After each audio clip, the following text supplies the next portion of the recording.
recordings on. Hello everyone, welcome back to Party Wipe Gaming. I am Rindis, the Dungeon Master, Game Master, Storyteller, whatever we would call it for this. Director? Director. Let's do Director. We are playing Mass, a superhero RPG filled with teen drama, romance, sadness, fighting, action, all of the other cool stuff. We're definitely not Teen Titans. We're better than Young Justice. Yeah. All right. Our show is called We Can Be Heroes. And speaking of heroes, I will let you all each have a moment to introduce yourself, who you are, and what character you'll be playing. Starting with our leader. Alrighty. Hello. My name is St. Guard. I'm writer, streamer, and sometimes GM of tabletop role-playing games. You can find me here playing Arena, real name Princess Arkan. She is a protege of Steel Gunner, and she is the current leader of this team. Great.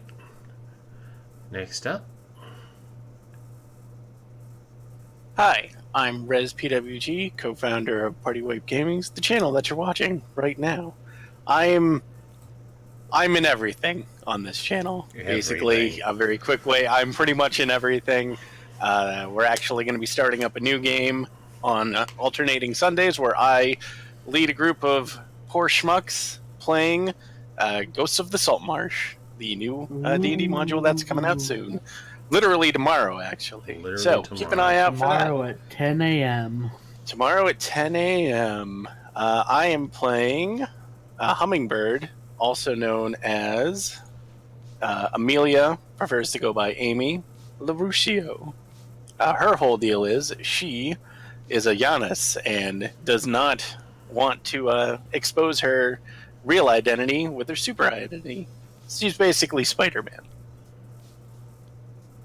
Mm-hmm. At least in that sense. She has cool powers, though. But you don't get to know them yet. Ha ha ha.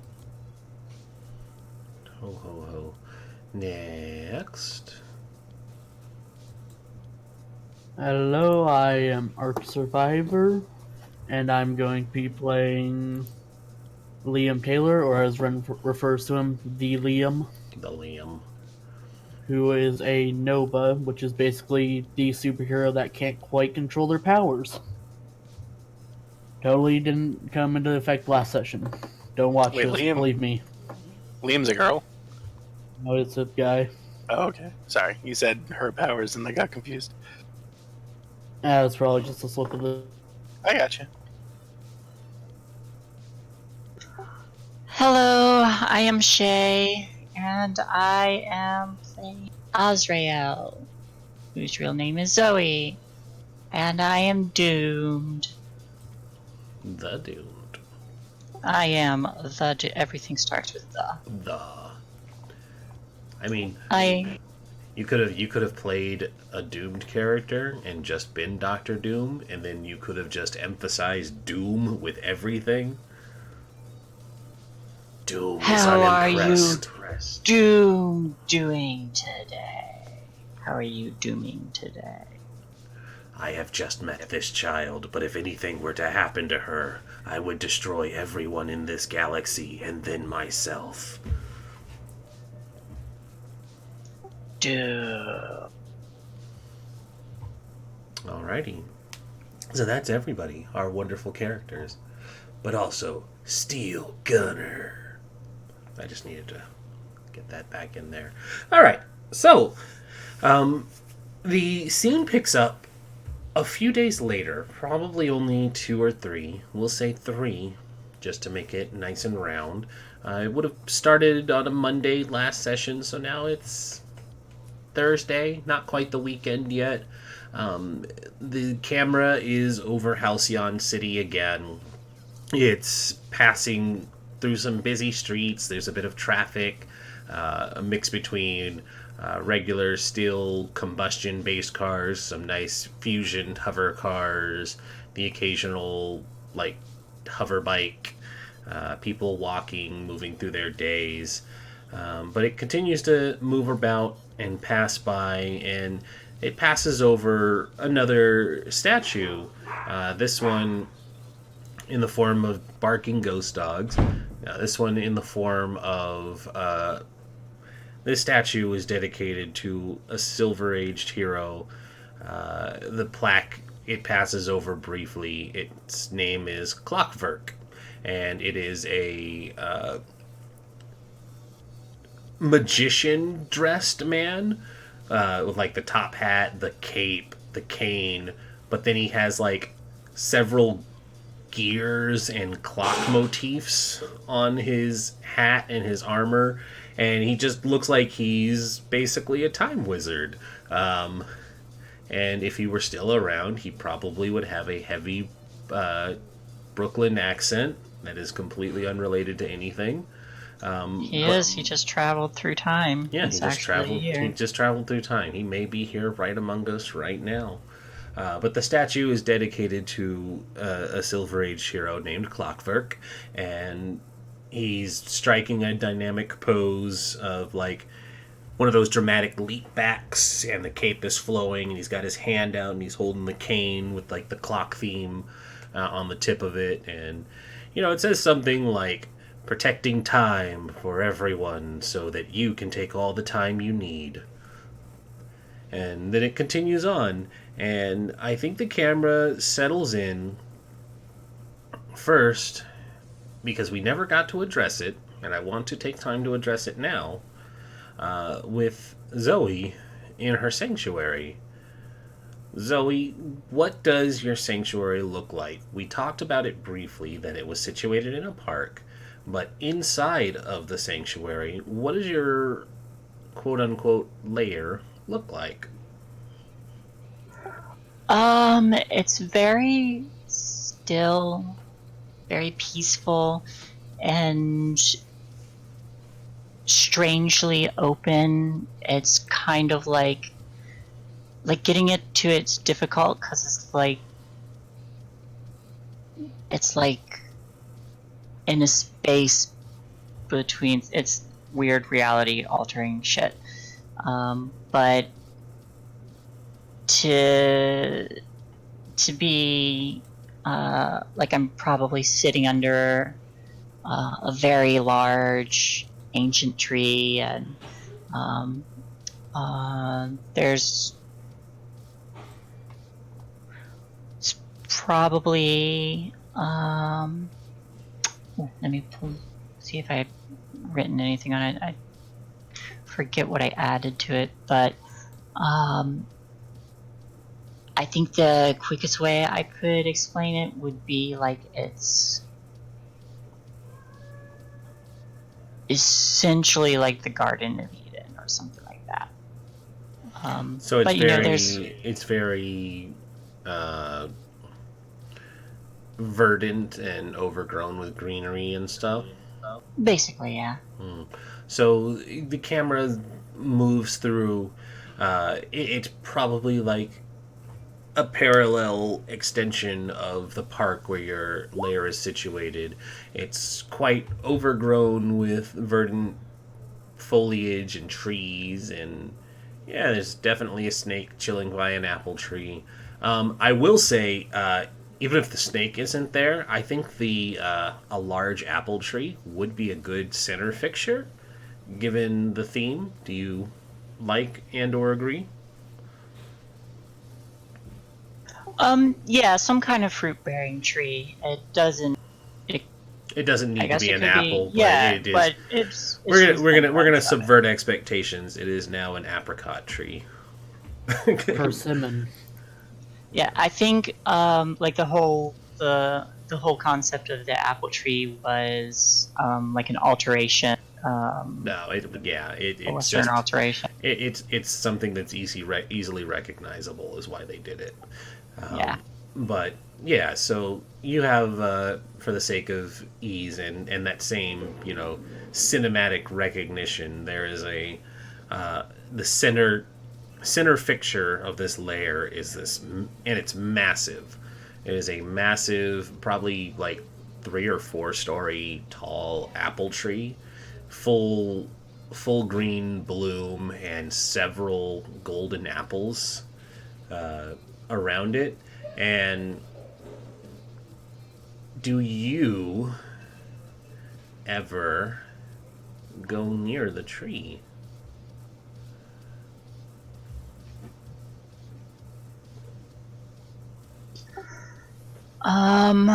Given what your doom is and what you know may or may not be lurking around.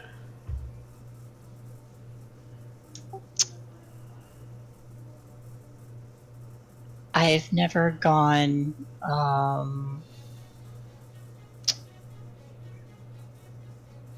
probably never climbed into the tree. I probably haven't gone up and touched it. Seen it from afar. Yeah, I've probably been relatively close to it, but I haven't gone too close to it because it's like the deepest part of the lair, the center of it, like you said.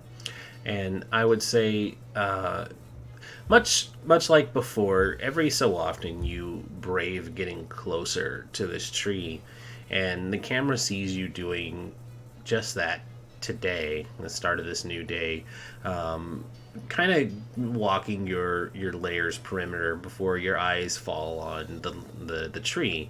And one of the center points of this tree is that where the like roots meet the ground at one section, several of the roots are uplifted, and like the base of the trunk is raised to more make like an entrance and a depression down into the ground. And you have always felt a feeling of foreboding and dread coming from the darkness underneath the tree. And more importantly, you know that that is where your what's the word of the thing for the doomed? Doom. Your doom awaits. Yeah, the entity that has given you a bit of its power resides within this little hovel deep underneath. And every time you're here in the lair, you can hear it more strongly beckoning you to come into the tree and to come let it out. And that kind of represents how your doom progression works. Every time your doom ticks up, you get a little bit more swayed to step closer and lean in and try and see what's inside. But with your doom where it is right now, it's very easy to resist the pull of going down into the tree and see what's there and release it. But for now, what would you be doing in the lair? I keep saying lair, sanctuary, besides resisting the urge of sexy Satan who sits on his throne scrying everyone? I after walking around and getting not too close, but doing that thing where I brave to get a little bit closer. I listen to the voice for a little bit. I don't respond or say anything. After a while, I turn around and just step off and sit by like a little stream or something and take a breath and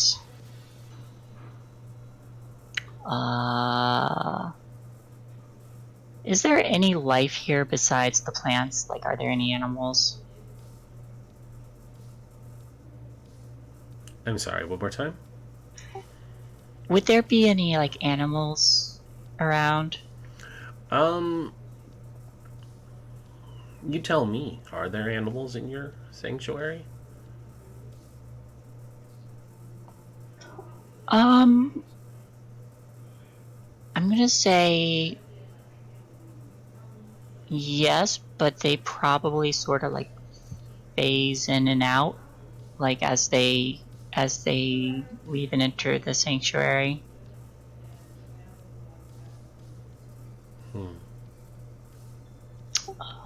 but I feel like petting a cat, so I pet a cat that comes by, and I hug it and lay down, Okay. and just like close my eyes and let the cat wander off, and then and just rest. Okay. Well, then the camera zooms out from that nice little moment, and we take the scene over to Liam. What would you be doing during this early Thursday? And Sorry, I heard the end of that. so it's early morning. Early Thursday morning.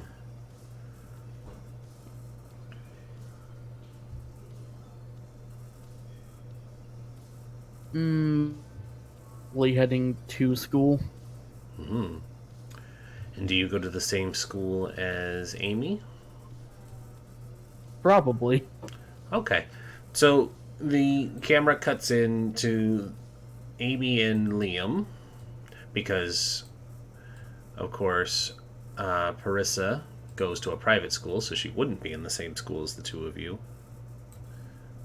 Actually, for that matter, Amy, you're like super rich. Do you go to the regular high school or college, whatever age group we've decided you guys are? I think we're high school. Okay. Yeah, 17 going on 18. You don't have an age listed. And you don't have an age listed. So we'll say around that 17, 18 age group then. Rez, you there? Yeah, I'm here. Okay. Yo, you alright? Yeah, someone just dropped the thing that I have to read and deconstruct later. Oh, okay. Yeah. Sorry. That sounded like you were choking for a moment. No, I'm good. Does Amy go to regular high school? Given that her family's fairly well off? Yeah, her family's pretty well off, so she probably goes to a private school. Well, sorry, the Liam. Unless your family's wealthy too. No. Alright.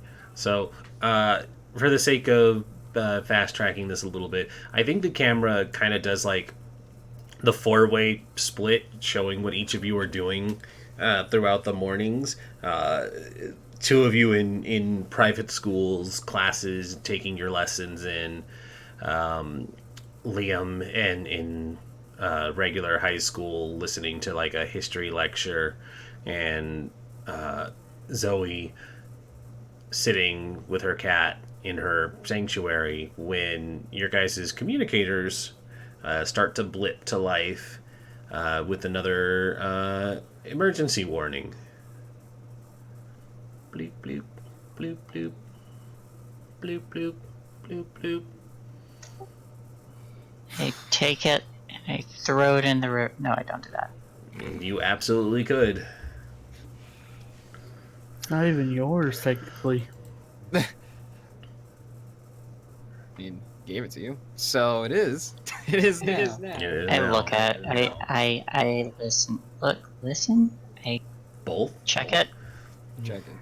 You can check it.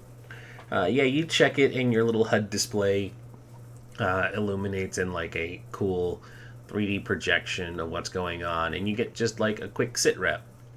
And it says, incident in downtown, super villain on the loose, civilians in danger, act quickly. And you see that it's like the Aegis network, because as we establish, Aegis works with the super community. The hoods are the bad guys. Is it capes and hoods? Capes and hoods. Capes and hoods. Yeah, they work with the cape community. No capes. The caped community to make sure that all the issues happening throughout Halcyon City are taken care of.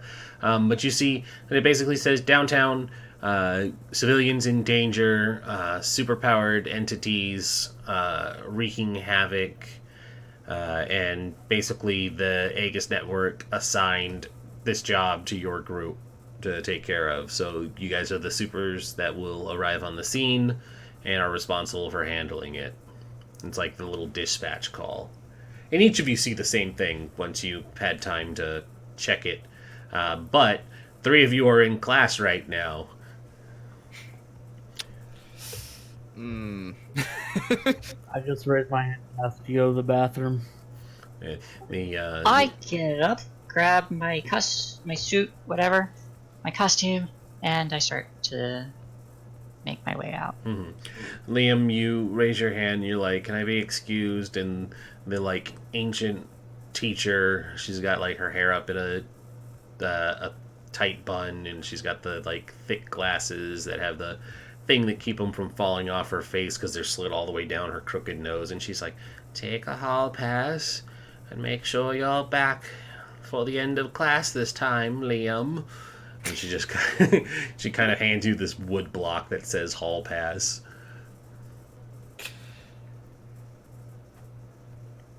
Okay, I'm out. Yep, Liam's out.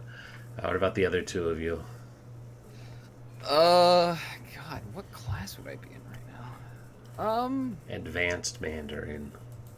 Oh boy, advanced Mandarin, shit. You know, there's probably a weird similarity in what Parisa and Liam said. It's just Parisa like raises her hand and asks the same thing but in Mandarin.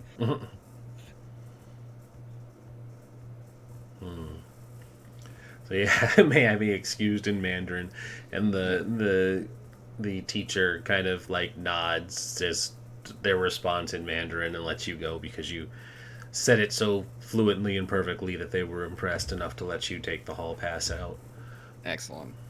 Yeah, I'm just like, all right, and she just heads for the garage, get suited up.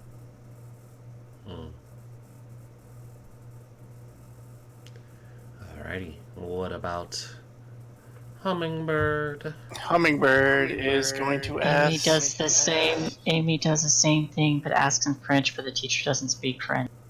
Oh no. No, sorry, I didn't mean to interrupt. Right? She's just gonna do the same thing, and ask if she can leave to go to the bathroom. Yeah, and everybody one by one is excused. Like, I think the scene would be something like out of Spider-Verse, where it's like each of you hears the thing and it does like the cool dynamic split screens where you're all like, "Oh, things going on," and then like a trio of hands get raised and all 3 of you at the same time are like, "Can I be excused?"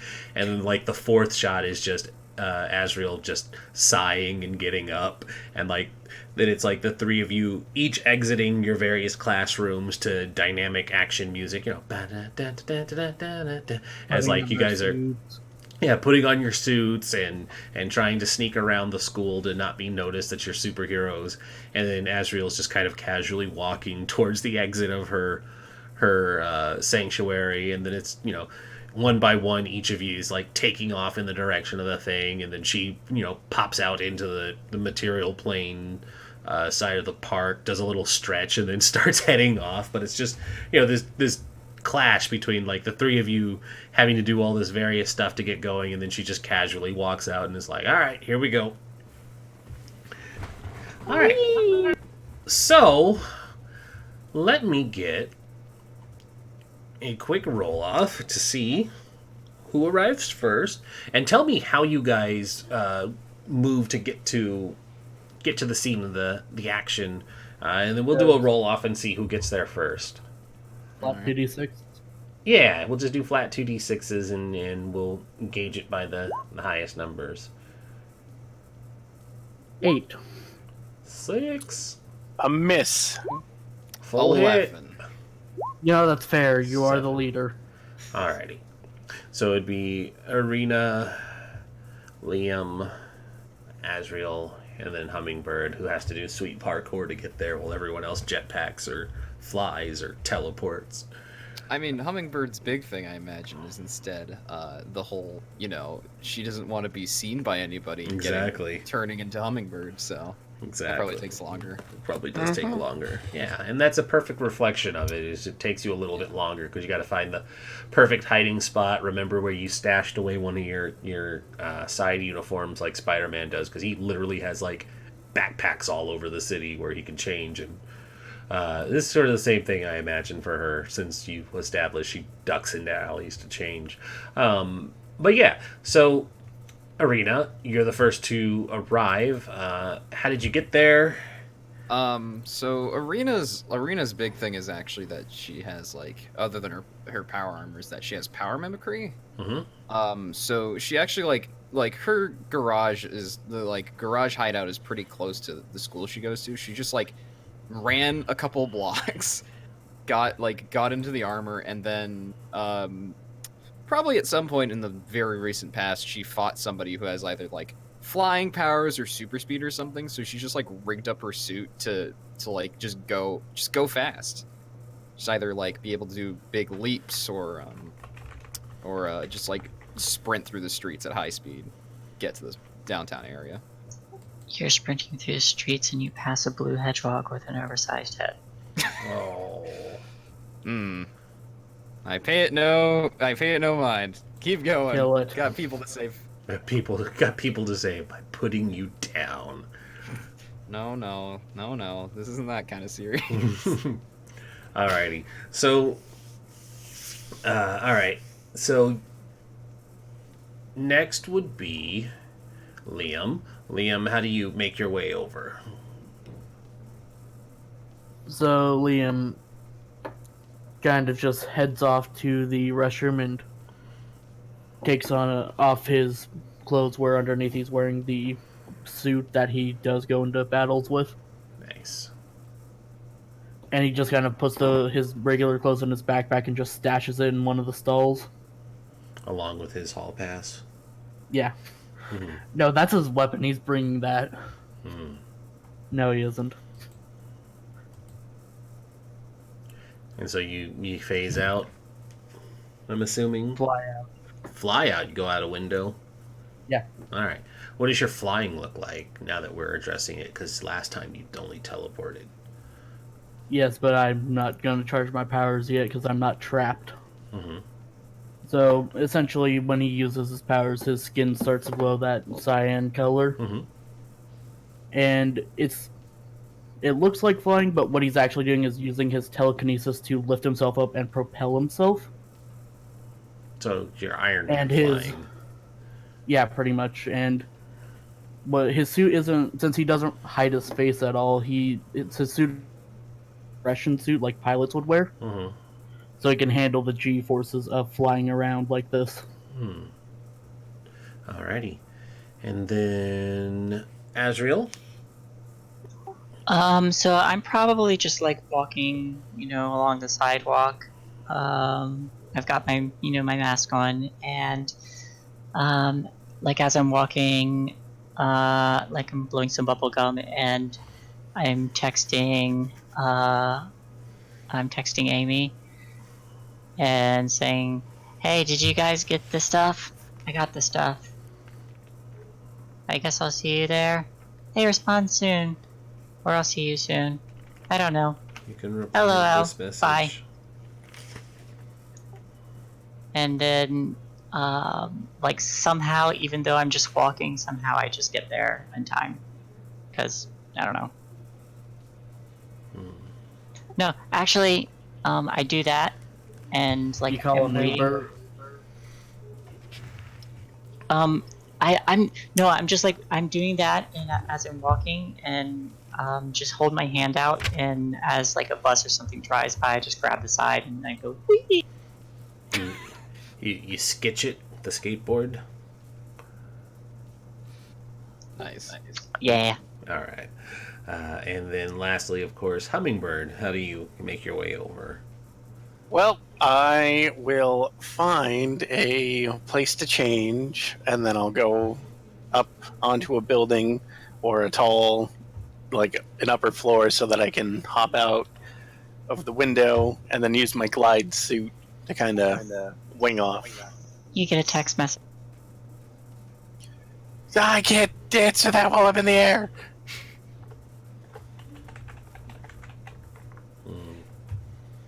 Gotta invest that text to speech.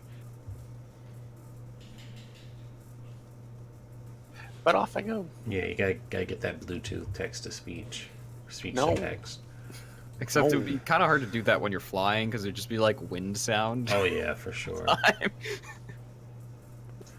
Blue. And then trying to respond to, you got all that wind noise in there. Yep. Alrighty. So the way I'm going to handle this, since three of you pretty much are neck and neck, the three of you will arrive one after the other. But Arena has such a huge gap on Liam that you're the first onto the scene. And when you arrive on the scene, this is basically one of those busy downtown streets that would have been coming off the morning rush traffic. But the scene before you is one of like rampant destruction. There are cars that are flipped over, lampposts are smashed up, streetlights have been knocked over, trash cans are thrown about. But there's a superpowered individual that is in the middle of just wreaking havoc on this city block, and what you end up seeing is a large, muscular, but distinctly gender neutral, I suppose, where it's like, you know how, like, if you look at Venom, you know, it's got that big bulky body type, but you can't really like assign a gender because it's a symbiote sort of thing. Right. Yeah. But it's got that kind of like framework where it's big and muscular, but it's a humanoid shape. But it's got like a purple sheen to this full body. There's distinct indications of where eyes would be. It's like for all intensive purposes, picture like Venom, where it would have like the eyes, and the eyes are Venom? no, but this is the visual aid here. So like how like the black symbiote suit is like a full body cover, and then you have like just the spot where the eyes would be. There are large white eyes. The quote unquote skin of this creature is all purple, and then there's like black splotches and like vein trails, and then like occasional hard chitinous carapace type plating in various points, like the shoulders, the elbows, the knees, as well as spiky spine protrusions coming out of the backs and through the forearms to make like the like claw sword things, like the one guy from Mortal Kombat. There's one on each arm, just above where the fists are, and it comes out probably like an extra 2 feet. So they're very long stabbing implements, and it has no mouth, but you can hear it roaring, and it's just going completely apeshit on this city block. There's probably like a couple police barricades with like Aegis people behind them, and they're doing their best to like try and corral it with like, you know, stun shots, and so they're like shooting harmless energy rounds to try and keep it from advancing anywhere, but they have it basically contained but not stopped, because the moment it decides it's done with their mess, you know, it's kind of obvious it can pick up a truck or a car and chuck it at them. But they're shooting at it from various points, and they're kind of like, every time it tries to advance on one, they up the fire on another direction, and they, you know, start corralling it some more. But it lets out this roar, and it picks up a trash can, and it chucks it into a nearby building's window, shattering everything. But yeah, you're the first to arrive on the scene. Right. I don't think I've ever seen the thing before, but I do a lot of research. So, do you think this is something I could have learned through my mentor's resources? Absolutely. You want to roll for that? Yeah, I have been reading the files as a move. Yeah, read the files. Yeah, let's do it.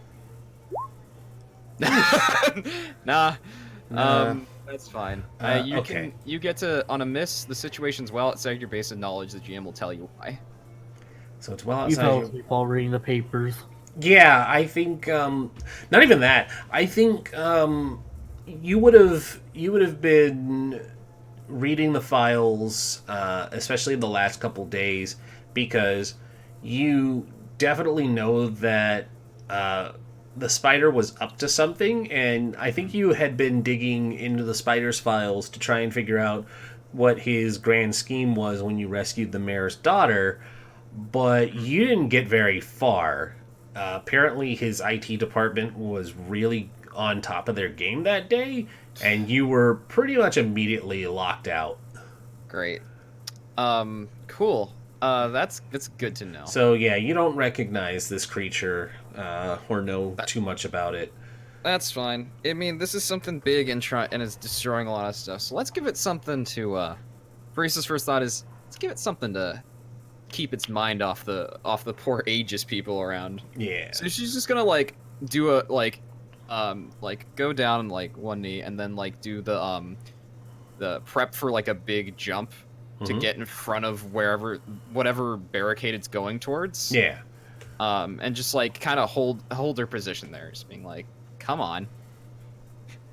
Yeah. Okay. So yeah, you try and do like a quick threat assessment, and then you're like, oh yeah, I don't know what this is. And the scene looks where you brace to jump in and intercept, and the camera turns towards this creature as it's starting to make its charge towards one of the barricades, and the agents are like, look out, it's coming, and they're like getting ready to basically jump out of the way of this barricade before your suit slams down and strikes that pose, and you make the come on gesture at it, and it slows, but when you make that gesture to kind of challenge it, it does that thing where it rubs the two blades together and kind of makes its own intimidating gesture at you, and then sure enough does come at you.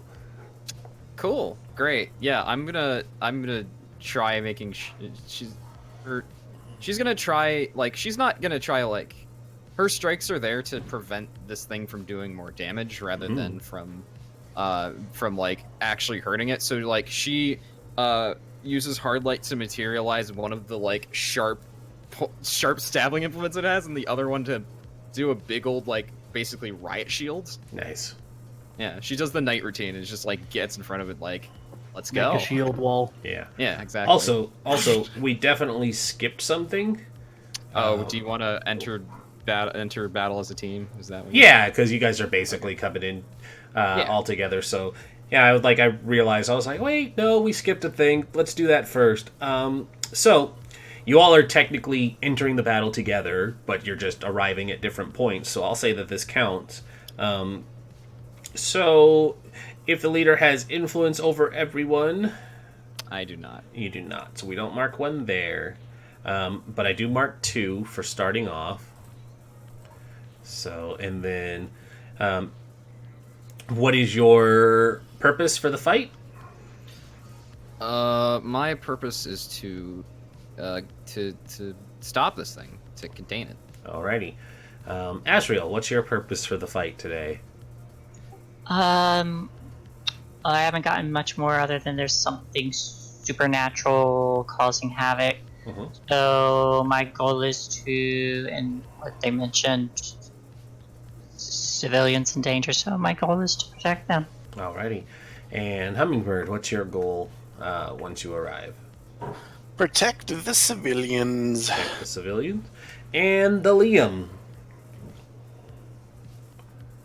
Help my team. Help the team. Alrighty. So, not on the same purpose, so we're not grabbing a team for that one. Does anyone have mistrust for the leader or the team as a whole?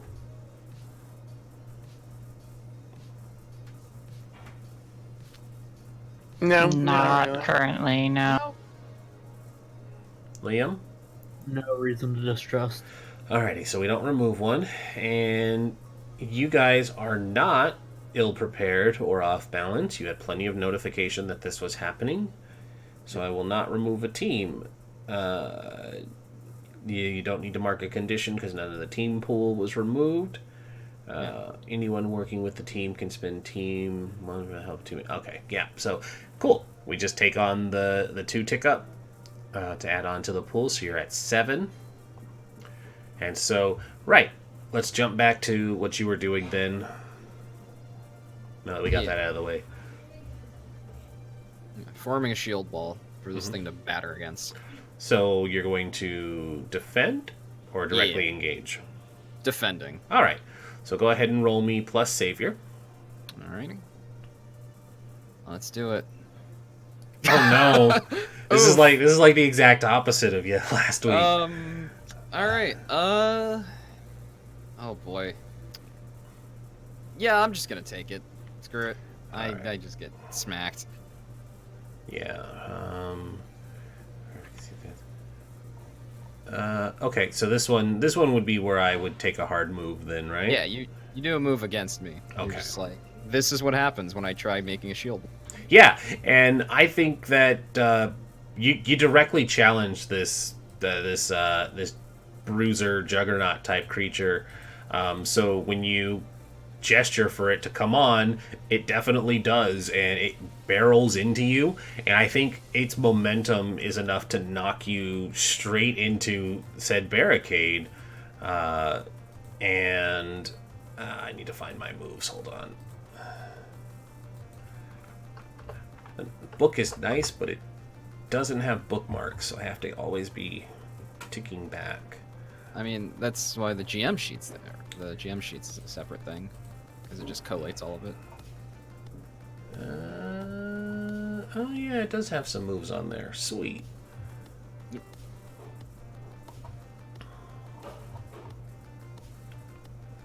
So I will have it do I like the music.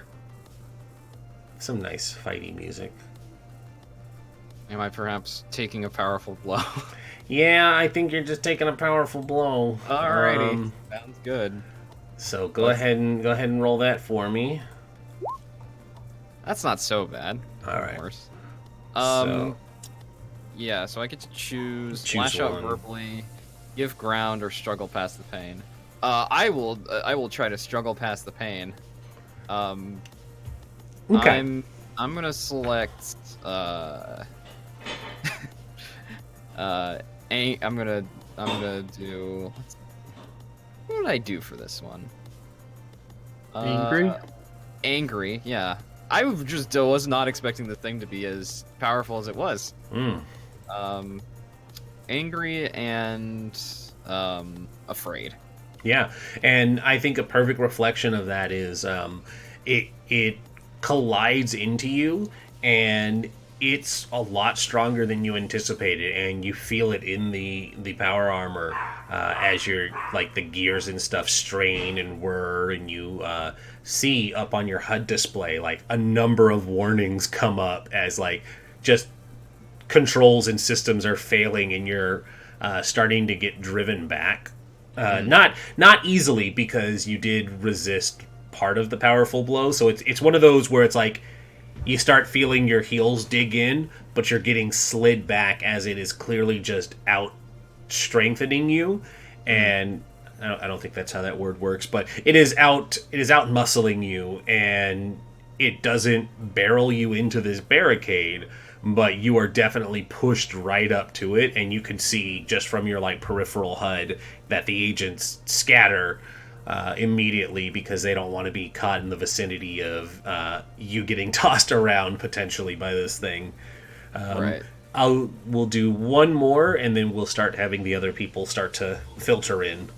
Yeah, so she's gonna put like she obviously can't really talk. She's a little busy with this thing in her face, but like she sends out an alert on the communicators, being like, basically, I'm in trouble. Please hurry. Okay, so once I get that alert, I'm gonna charge powers. Alrighty. Was that the only action you wanted to do for that? No, she's gonna switch tactics. Okay. She's not gonna be very good at this tactic switch, but she's gonna try it. So she's gonna. Oh yeah, I get +1 forward if I'm the leader. Oh, can I use the +1 forward for this move? Because I forgot about it. Or is that? Oh, and I add an extra team to being the captain. Why did I not remember this? Oh, that's right, because you have that special thing. Yeah, I have Yeah. captain. Yeah, we went over that last week, and I forgot too. All right, so Yeah. what was the one you just rolled before My Liam? savior, the savior one, or technically the conditions, but it What would were have you? been What were you doing though? before I got smashed into the barricade. Was that before you got smashed into the barricade? Okay, that was Yeah, the powerful the blow. shield. It was Gotcha. the shield. Yeah. Okay. I can just ignore the +1 4. Just go for this. But yeah, she's gonna switch tactics, and she's gonna basically attempt to wriggle away from, like, get out of its grasp and get behind it, and just smack it down into the ground. Hmm. Just like with fists. Just like, all right, this thing. The shield wall didn't work. Time for force. Time to switch it up. I'm gonna trade some Yeah. blows or directly Yeah. engage a threat. Yeah. Let's exactly. do it. Get him. All right. I'm not gonna be very good at this because I'm afraid, but we're gonna try. Oh no. No. Can I? Is there? I don't even think you could. Not if I use team selfishly. I couldn't even do that. Well, That's well. We could say Liam is arriving, so if they have a reason why they could provide assistance, well, even then, it still doesn't help you much. Yeah, it's a 5. That's fine. It's fine. Okay. I tried. Yeah. At least I'm getting a lot of potential from this. So is take a powerful blow the only thing I can do? I keep trying to. No, find... you can just give me conditions. You can just Okay. straight up give me conditions. You can also like stuff like influence, and then there's like a bunch of other moves do. Can have other consequences. But I need to have you roll stuff, right? Not just. No, not necessarily. No, No, you not can just have things happen. Yeah. Okay, that's where I was getting a little lost. I was like, oh. Most things in this game, as a GM, you don't have another role. Yeah, which is why I like the take the powerful blow, because then it's like, yeah, you roll and put the destiny in your hands. Okay. I mean, you can also give me choices, like as my failure would be give me choices, and I have to choose between those. Yeah. So, with that though, the two of you are going to try and trade blows, and I think while you're trying to hold off against it, it is outmatching you completely.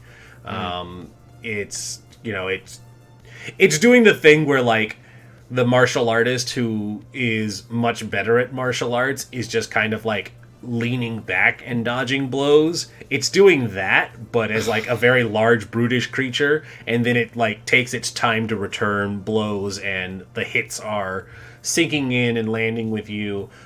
So I think I will put up either you can take a powerful blow, or you can mark the hopeless condition as it's kind of sinking in that you're not really able to handle this on your own.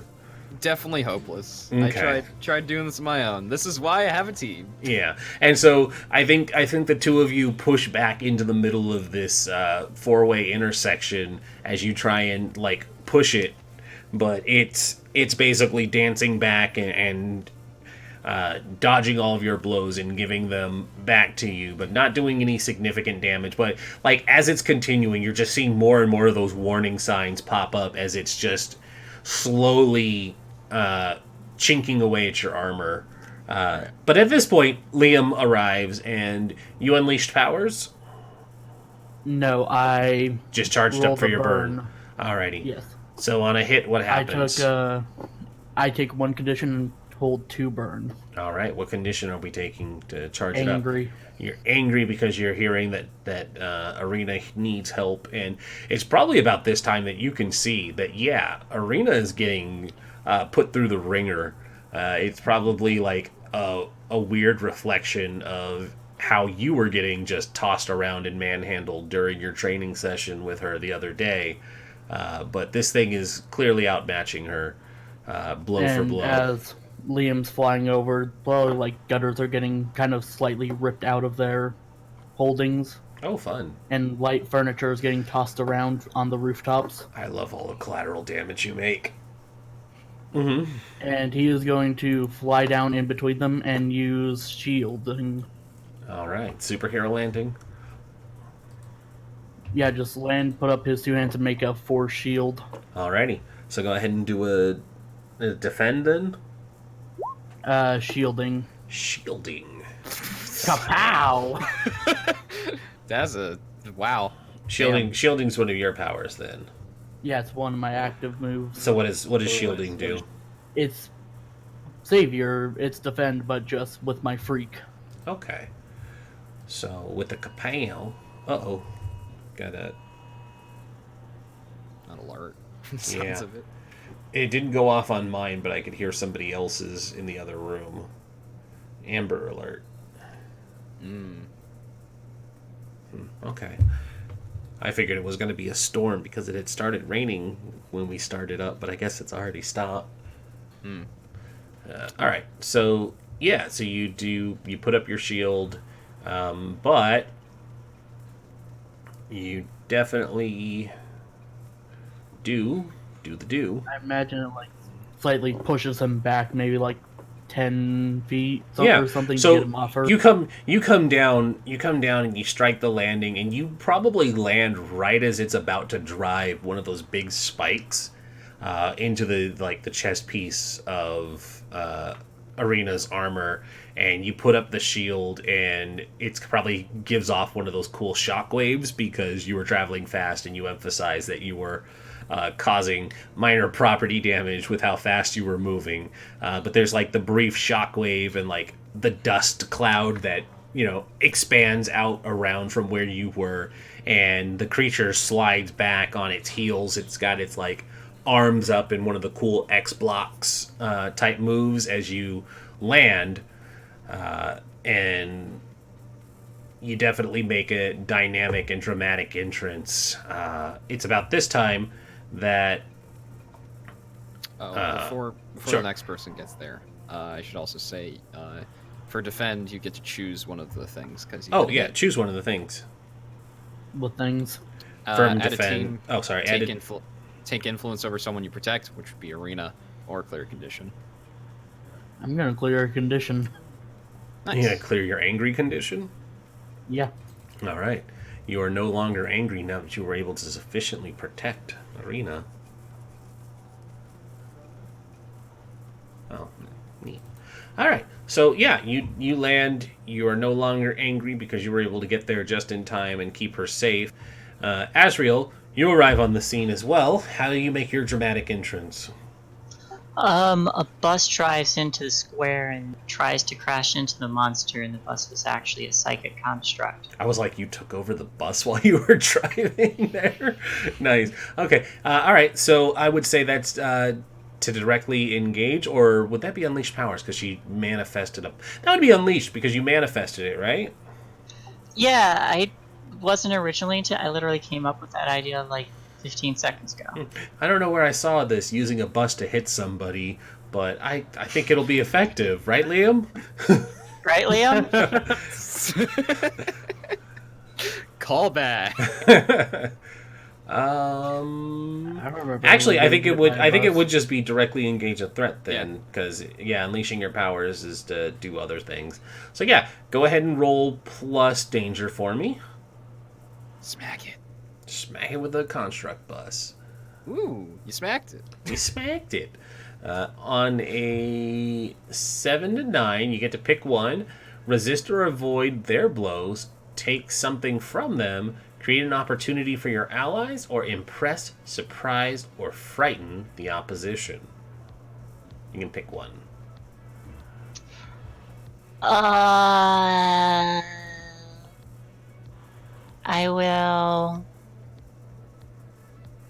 I'll resist taking any blows then. Okay. Because I was holding on to the back of the bus. Yeah. So it just crashes into them and then just kind of like gradually vanishes. Yeah, that's exactly what happens. Liam, you drop in. Your shield knocks it back enough to get it off of Arena, and it slowly starts to bring down its crossguard arms to look at you, and it takes a single step forward to like try and re-engage the two of you, and then you hear like the honk of a bus as it just gets sidelined by this construct bus, and Asriel skids in behind it once its manifestation passes, and you see it. You see The door opens and I step out, Yeah, okay. and then Yeah. it vanishes. Yeah, she crashes this thing. The door opens up. She steps out. The creature had been hit, and it got sucker punched. So you see it kind of do a like bounce and skid, but it's starting to get back up onto its feet after she walks out, and you hear like the John Cena trumpets play and stuff, and it's fine. Yeah. Rez, are you back? Yes. Okay. Question, Mhm. Ren. Is Pierce the Mask just for other characters, or again, can it be used against enemies? There's Just an adult version of it too, right? Where you can pierce it to get information from other people. It's not just for the heroes. Yeah, it's Pierce the Mask is for anybody. Yeah. You can do it on anybody, as long as there's a mask to see, like seeing the person underneath. Because it's basically an insight move. Mm. Like it's Yeah. what are Am you? Am I able to do that against this thing as I step out and get a look at it? Your turn. Well, It makes sense. I'll allow it. I mean, Arena got to roll like Arena 4 or also 5 times. Arena also arrived well before you guys did. I get that. There was a huge gap in the numbers, which is why I allowed them to do a few things. Okay. Where is Pierce the Mask? I'll allow it because it's a good question to ask. Where is my Pierce the Mask? When you pierce someone's mask to see the person beneath, roll plus mundane. Yeah, so go ahead and roll your plus mundane. The Doom will be great at that. Go. No. At least I look at it and go, I look at it and I go, oh shit, that's ugly. Where's my Pierce the Mask?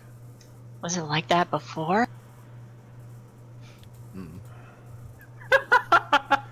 Oof. Oof.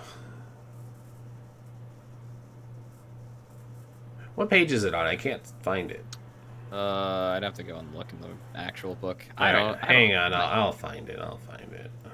I have the sheets for it. It is on page. The basic moves start on page 55. So See, it it's is not. on It's not. page- I didn't see it on the basic moves cheat sheet. Oh no, Uh, I'm just dumb. I didn't notice it. Okay. Yeah, it was mixed in there between comfort and defend. Okay. It's on page 73 of the book. And you pierce someone's mask, you see a person beneath. Roll mundane. So nothing really happens then, but I get to decide something instead. Something happens in response. Something Cause and effect. happens in response. And so you kind of like slow down and you're like, wait, what is that? And as you're looking at it, I think the voice fills your head again, and it just says, "Don't worry about what it is. It's a monster. You need to kill it. No mercy." And my look hardens. Yep. And I want you to take the condition angry, because you are getting filled with a bloodlust. Blah! All right, Hummingbird, you arrive on the scene. How do you make your dramatic entrance? I fly in all dramatically, and is Zoe's armor on? Like, is she Zoe armored has up? Armor. Oh, sorry, not Zoe. Arena. Very- Yes. I saw the A, and I'm like, oh, right. The A for their hero name, and I'm like, yeah, that one. The answer is yes. Her armor. Yeah. Yeah, Arena- Her armor is Uh, punched. It is Okay, it- okay. It's like dented and all and scratched, and then like some pieces are missing. Like she's like barefoot on one side. Yeah. There's like sparking coming out of part of it. Like. Yeah, Arena has taken a beating. Okay. Refresh me on what the armor looks like again. It's an exosuit basically. It's Like power armor from Mech Assault. yeah, like it forms or it's formed around her, so it's like still that humanoid shape. It's not like a mech, but it's Kind still of like that. I posted in the Discord. Yeah. But like most of the time, like it doesn't have like it just has fists. It doesn't have any other weapons because usually it has hard light that's coming out of it. But like right now, it's like sparking and there's like bits of hard light that are like forming and unforming along it. She's inside. It's not like you can really see her. Just the right. suit. So it's like it's not like human sized. It's bigger. It's bigger than human sized. Yeah. Okay. Do you have any conditions? I have 3 conditions. All right. So Hummingbird swoops in and probably very familiar to Arena. She feels the weight of Hummingbird landing on her shoulder as she kind of crouches down, and then just suddenly her head just kind of like pokes down and just takes up the entirety of her field of vision. And she's just like, "Wow, really? I was like 12 seconds out, and I'm going to attempt to comfort or support." A lot of comfort I'm going to take from that. So comfort. So comfort. So much comfort. So So comforting. comfort. So comfort. Tough love. I like it. All right, go ahead and roll me plus mundane there, boyo. All right, so that is a hit. Oh yeah, I forgot. So I would. Saint nerfed Rez's mundane. So Yes, they did.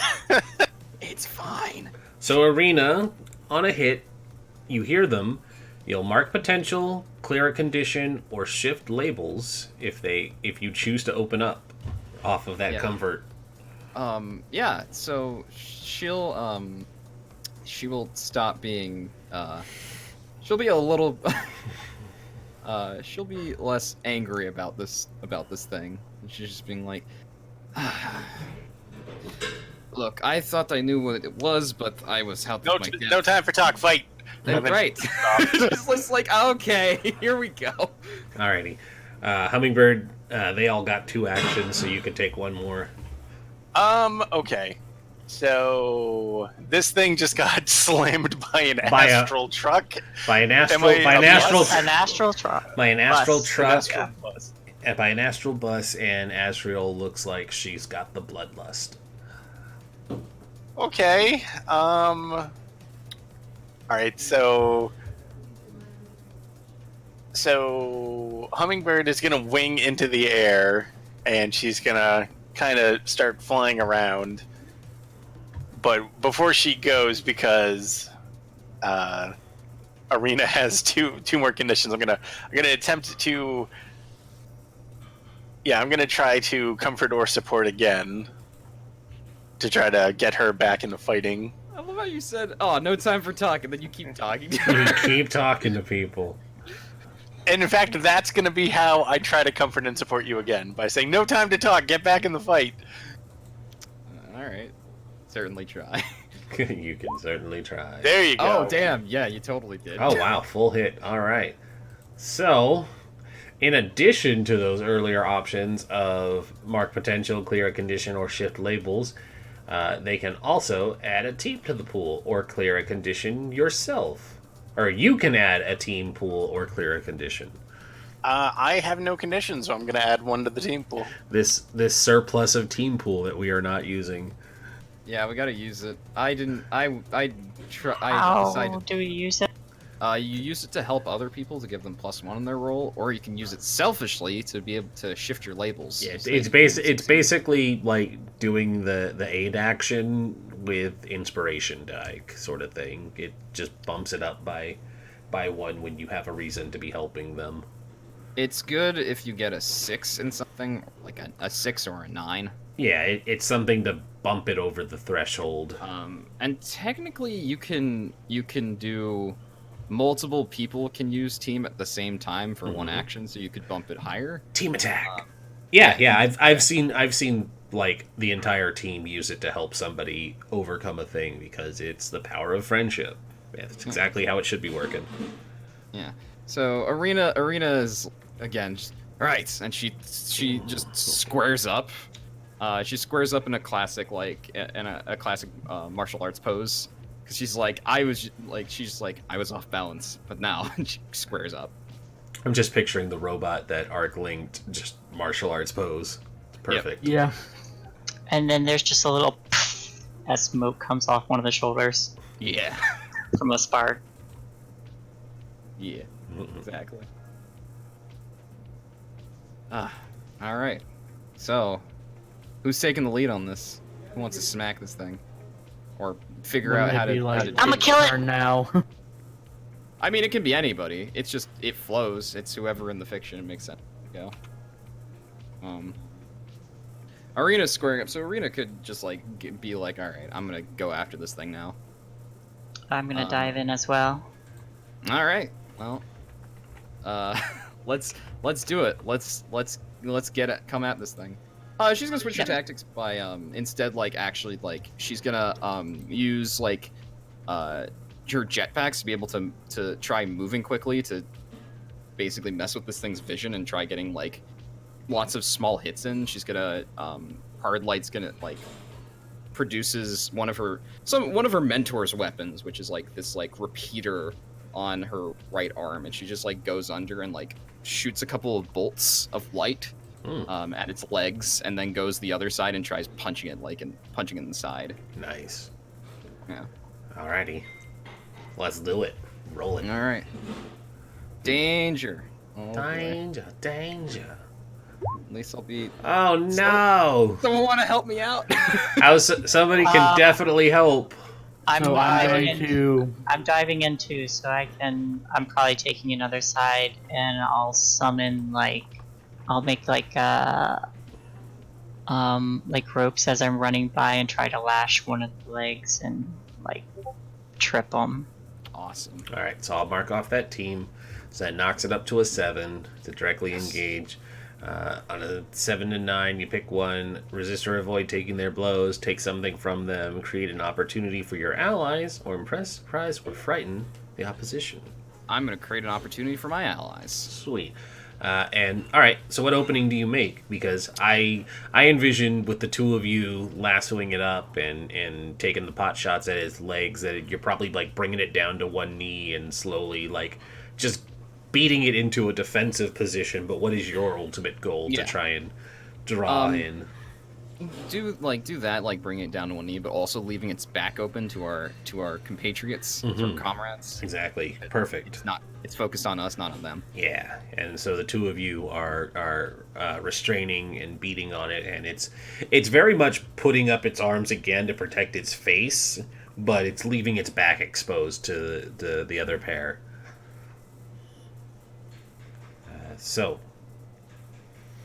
With you doing that, Liam, you were about to start something to help, but I'll say you can go ahead and take advantage of this opportunity.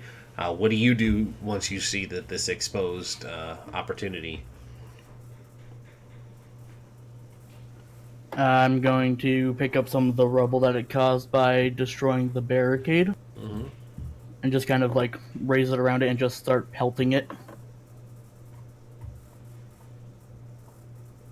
Alright. So you're going to engage it? Yeah, I'm not sure which that counts as. Well, if you're attacking it, you're going to be trading blows, engaging. Oh, it sounds like he's using his powers. I'm using my powers to lift up rocks and start pelting it. So that would be unleash powers. To overcome an obstacle, reshape your environment, or extend your senses would be unleash your powers. But if you're using your stuff to fight it, means you're just throwing rocks at it. Would I get a bonus for it? Would you get a bonus for it, Saint? So the important thing about your abilities versus unleash your powers is that pretty much almost every single move you do in this game, you're using your abilities. Unleashing your powers is specifically for doing something complicated, dangerous, and difficult. Yeah, that's usually the skill check out of combat is the way I interpret it. So if you're using your powers to do something... Before being open with the allies locking it down, would I get a plus going forward one or whatever? Sure. I don't have an issue with that. Not that you needed it. So yeah, you use your powers to start levitating a bunch of the rubble and debris, and you start pelting it in the back.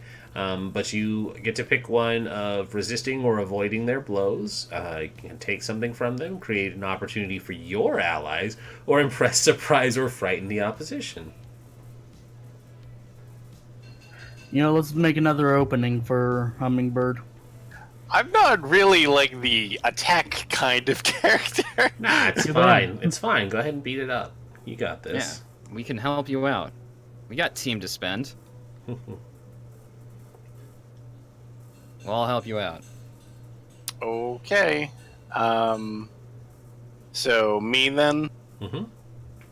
Alright, so it's covering its face. Like that's been kind of like yeah, and it's getting guarding its face for some reason. And it's getting pelted in the back by debris now.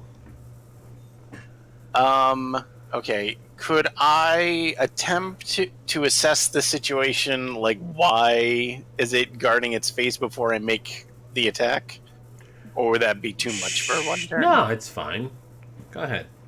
All right, I'm gonna roll superior, assessing the situation. See what oh no! no. Team. We got all the team. We have all the team. Arena is going to while she's doing this routine, she's gonna go. She's just gonna shoulder check this thing so its head's turned toward you to maybe reveal something about its face. So I'll give you a +1 on that. So you get a 7 to succeed. Yeah. Okay. So I'm going to ask, how can we best end this quickly?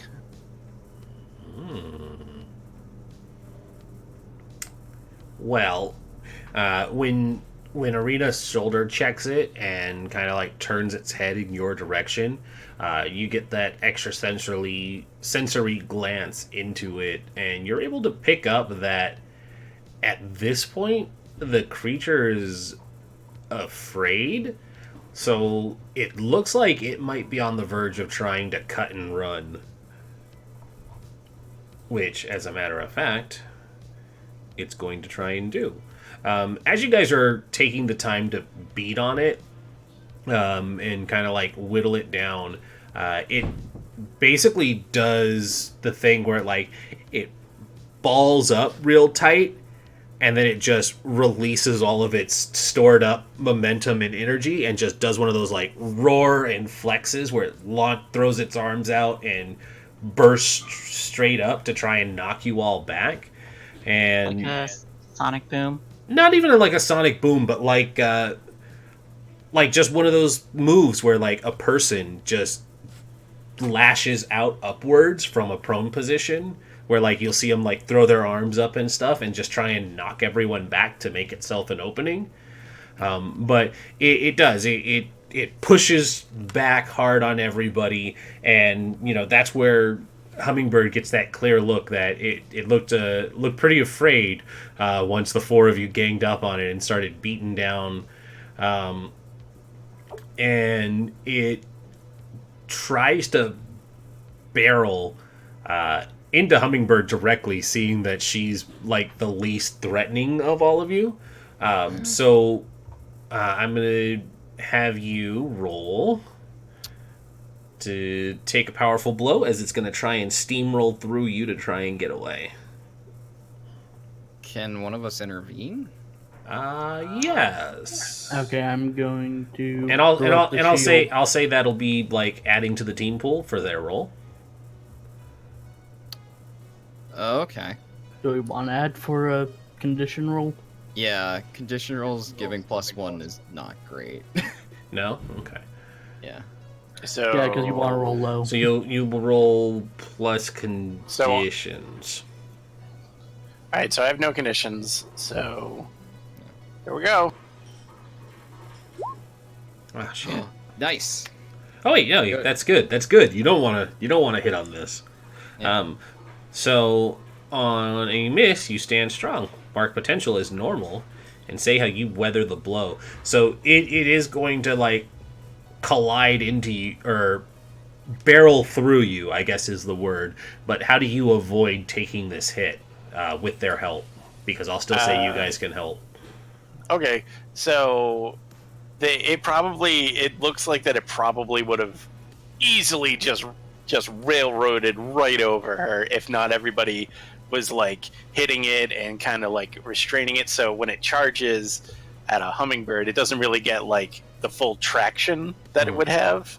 So it doesn't really build up enough speed to really get her. So it does kind of like impact into her, but it just kind of throws her back because she's still kind of flying around. So instead of like getting impacted, she just kind of clings to it, and it now is kind of like just hanging off the back as it's like running away. And she's like, "This was a terrible idea." Arena, you sounded like you had something you wanted to do. Feel free to take an action. Oh, I originally was just gonna try getting in between, Hummingbird and the Still I have an can. idea. Oh, yeah. What do you think? I can try, like throwing my hand against the ground and then summoning a bunch of chains to like rip up from the ground and try to restrain it to keep it from getting away with Hummingbird. I'll help you with that. I'll help you with that. Do it. So is restraining directly engage or unleash? Sounds like unleash to me, because you're reshaping the environment, Yeah, right? go ahead and Or unleash. even defense, maybe? No. Could also Right, be it defense. could, it could work for that too. Let's do.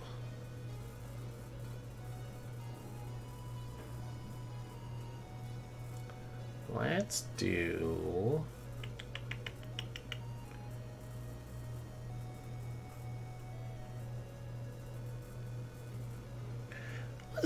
Let's do defend. All right, and I will help you. Because yeah, it's going to be helping to get it off of Hummingbird too. So yeah, you can defend.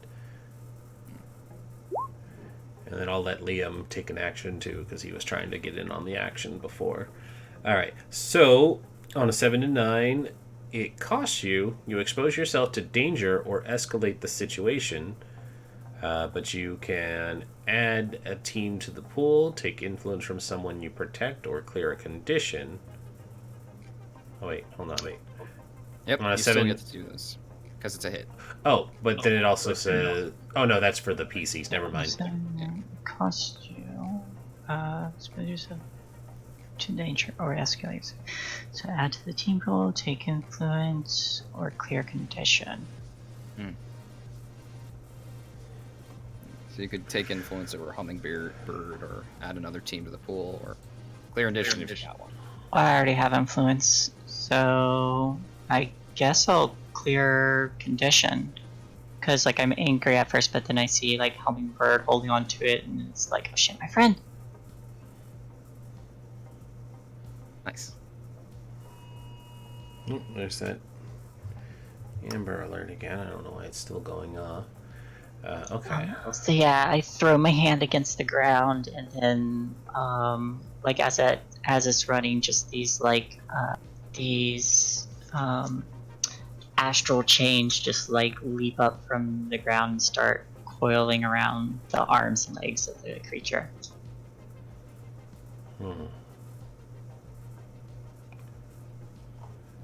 Alright. And so... With that, though, it does expose you to a bit of danger. Mm-hmm. Which one did you end up taking, though? Sorry, of the 3 options? Clearing condition. Clear a condition? Okay. Yeah. So you're not in the blood hunt anymore. Yeah, it was really the only thing I could do. I mean, team pool, but... Well, team We pool. have so much. We have so much team pool. Because we didn't spend any last session. It's true. Alright, so it costs you to do that. So I'm going to say also happens is...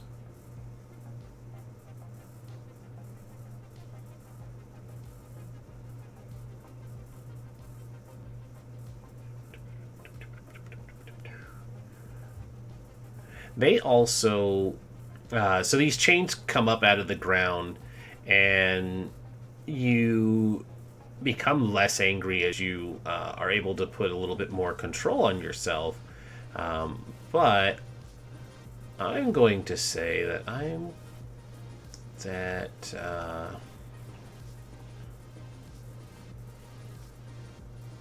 as you start to summon up these chains, you have a brief flash in your mind.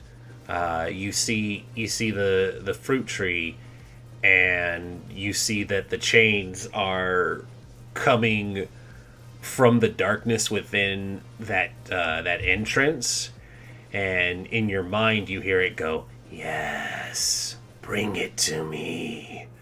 And I don't think anything super bad happens, but you get that like psychological feedback that you are doing exactly what your doomed wants you to.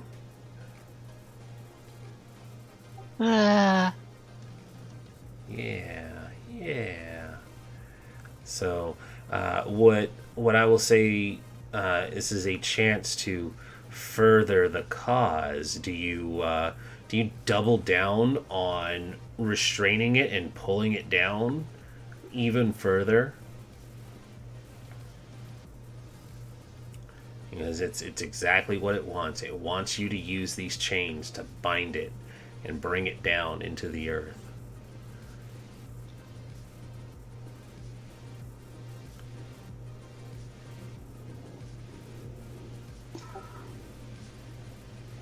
Um, can I try something before I do that? No, this is what I am posing to you because of what you rolled. Okay. Remember, you have to play off of your things that are developing because of your doomed. So it is offering you temptation to do a thing. Do you do the thing?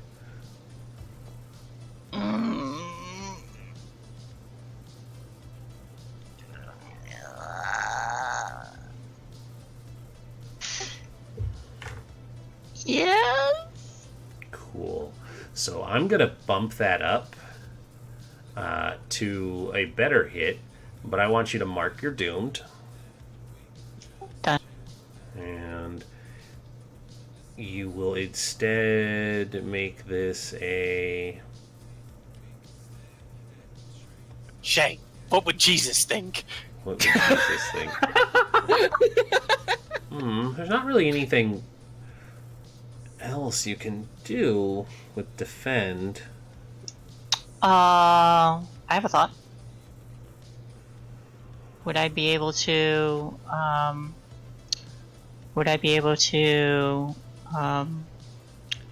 channel my, vitality drain? Not so much to kill, but I want to see underneath it. I want to see their face as I do that. I'll do you one better. As this exposing yourself lets you mark the doomed, I'll let you roll to pierce the mask instead. With that vitality draining power, because you'll just be like tapping into its life force. So roll me plus mundane. Ooh, a hit. And I have dark visions too. So Ooh, tell us about I dark can- visions. So I can mark my doom track to have a vision about the situation at hand. After the vision, I can ask the GM a question, and it will be answered honestly. Do you want to mark another doom to have dark visions also kick in? Yes. All right. So you are entitled to one question from piercing the mask, which would be, what are they planning? What do they want you to do? It would be along the lines of, like, the question is directed towards the creature. So it's, what are you really planning? What do you want me to do? What do you intend to do? How can I get the character to blank? And how could I gain influence over blank? Or over them? So what are they planning? What do they want you to do? What do they intend to do? How can you get the character to blank? And how do you gain influence over it? And then you can ask your Dark Visions one afterwards.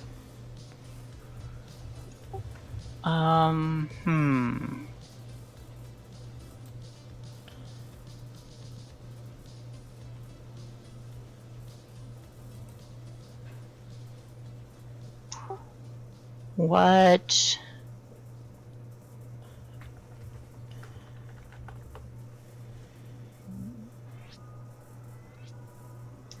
Oh, this is a tough bunch of questions. Like, I don't know how to apply them.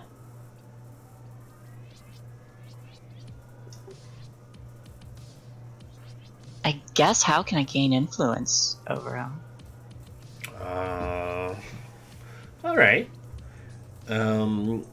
You would be able to gain influence over it. I think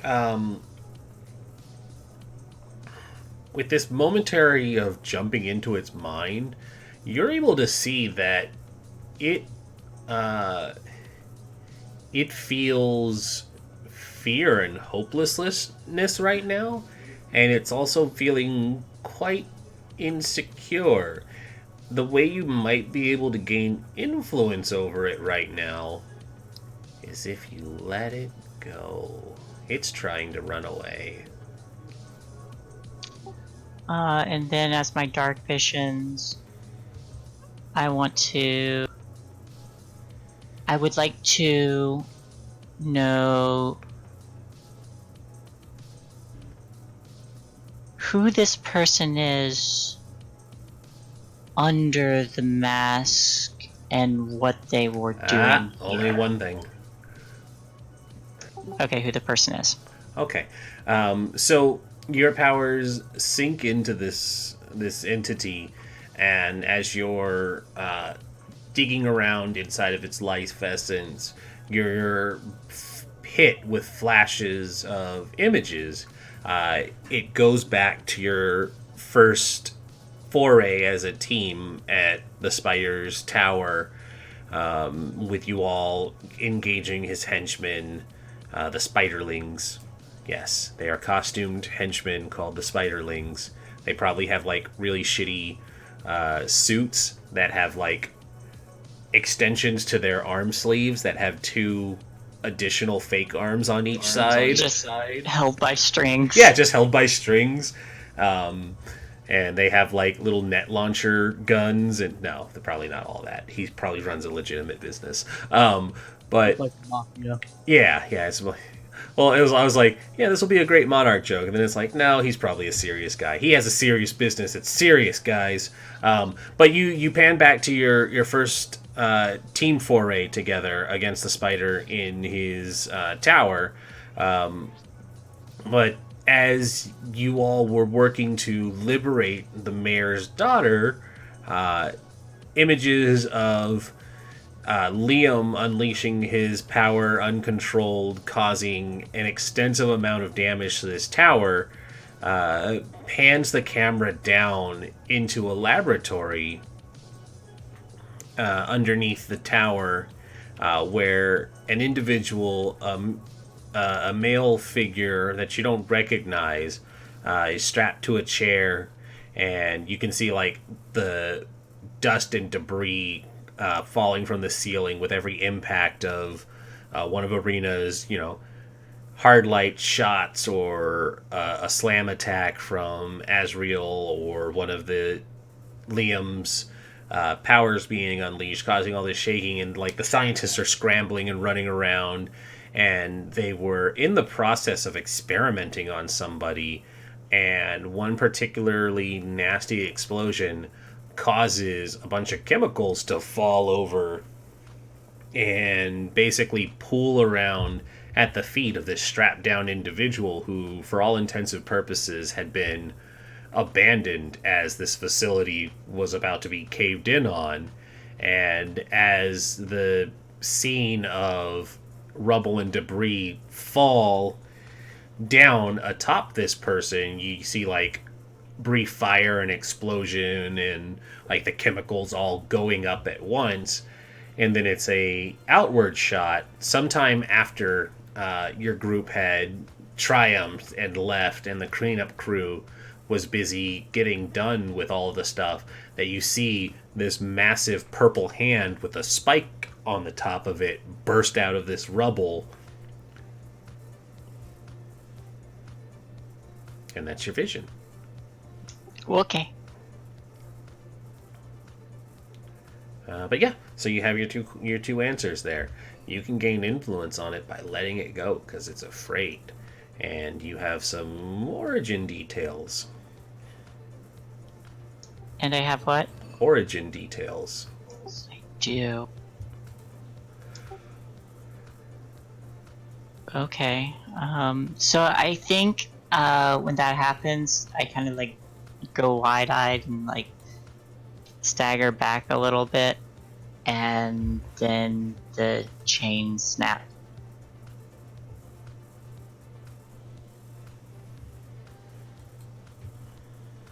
And the chain snap.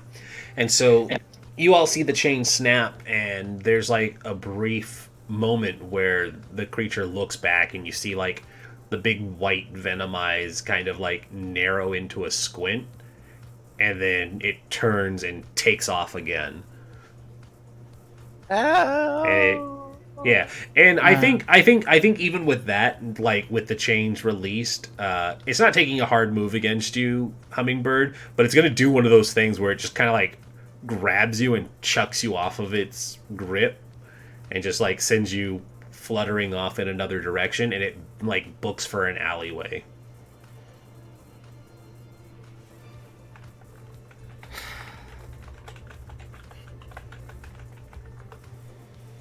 Adding influence over.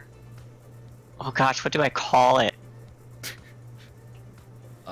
Monster number 1. X. Because I don't have another name for it. You did the X block. It did do the X block. And it will give it to us at some point. The It's gonna purple give it to people you. eater. Oh my gosh. See, now this is definitely what it's called. What, X? Yeah, it's going to be called X. And the next I time, was gonna call it purple people eater. well, it's going to be X because I have a surprise when something cool happens in the next fight you guys might have with it. Okie dokie. So, you guys see it basically take off and make for an alley. I'm going to take one of the Aegis vehicles, block its path. Alright. Try and unleash your powers for me. As you scoop up this government vehicle and cause severe property damage as you hurl it into this alley. Alright. I don't know, on a full hit, maybe I don't cause as much. Well, yeah, on a full hit, you probably don't cause as much property damage. You were actually able to perfectly lift it and just carry it over. Do I give you anything fun for it? It just works. Yeah, that's kind of a letdown. All right. Yeah, it works perfectly. You lift it and you move it and you set it in front of the thing and you see it kind of like skid to a halt and see that way is blocked. And it looks real annoyed.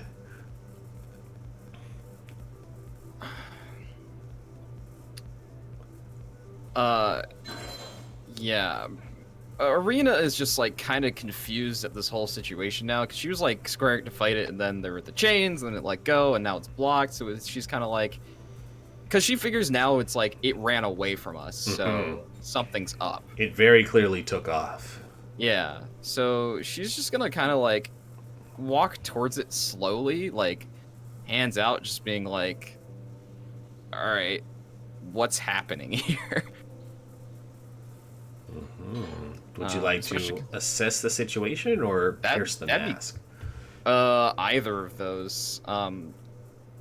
She's probably gonna well, if she's trying to figure out like what's happening with it, it's probably pierce the mask. Yeah. Like, what is this thing doing? It all depends on what kind of information you're looking for. I think I'm looking for like what it's doing. Okay.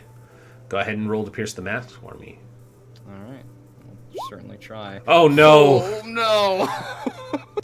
Okay. So you put your Can I Go ahead. If someone helps me out, I can also I will help you out. I kind of like step forward and I'm just kind of like staring at it curiously, just kind of watching them, because I'm like, ooh, that's a person. Do you tell them that it's a person? Yeah, I say, that's a person. Mhm. Does anybody else help me, or I can also use team selfishly? Well, I think Azrael is definitely helping by pointing Oh, yeah, out there's totally. something amiss, which I'm down for. Yeah. And I didn't mark up that one team you guys gained, so I'm just not going to delete one. Cool. So there's that. Is anybody else helping? Oh, help. All right. Yeah. And how does Hummingbird help in the situation? So what exactly I'm was trying being to. done? Sorry. So we're trying to get him to calm down. They're trying to they're figure trying out to what it's figure out doing. what's going on. Why is it suddenly turning and running? Yeah. Okay. I'm gonna. Shit, I have no idea actually how I would help doing that. You just got thrown. Yeah, Pretty I mean, far I just got pretty. I don't think I can help with this. Actually, I'm gonna leave it to Liam. Good luck. Liam, do you got anything? And it's okay to not have a thing that can help.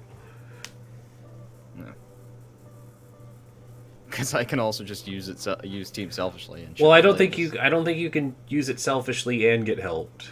That's true. Yeah. Then just gets to a 6, and I still fail. And that happens. Well, if it's not going to go over, I won't make you guys waste the one Team. Yeah. I mean, you can. But does I Liam mean- does Liam have a reason why he would be able to help them figure out what's going on? You just blocked its path from running away. So, would you Guys, say that's that he easy. has a would you say he has a reason to help figure out why it's trying to run away while you prevented it from doing so? I wouldn't think he would. Okay. So, I'm going to just tack that team back on. That way you don't have one lost. Yeah, that's fine. And then, as you put your hands up to try and be like, "Hey, buddy, it's fine.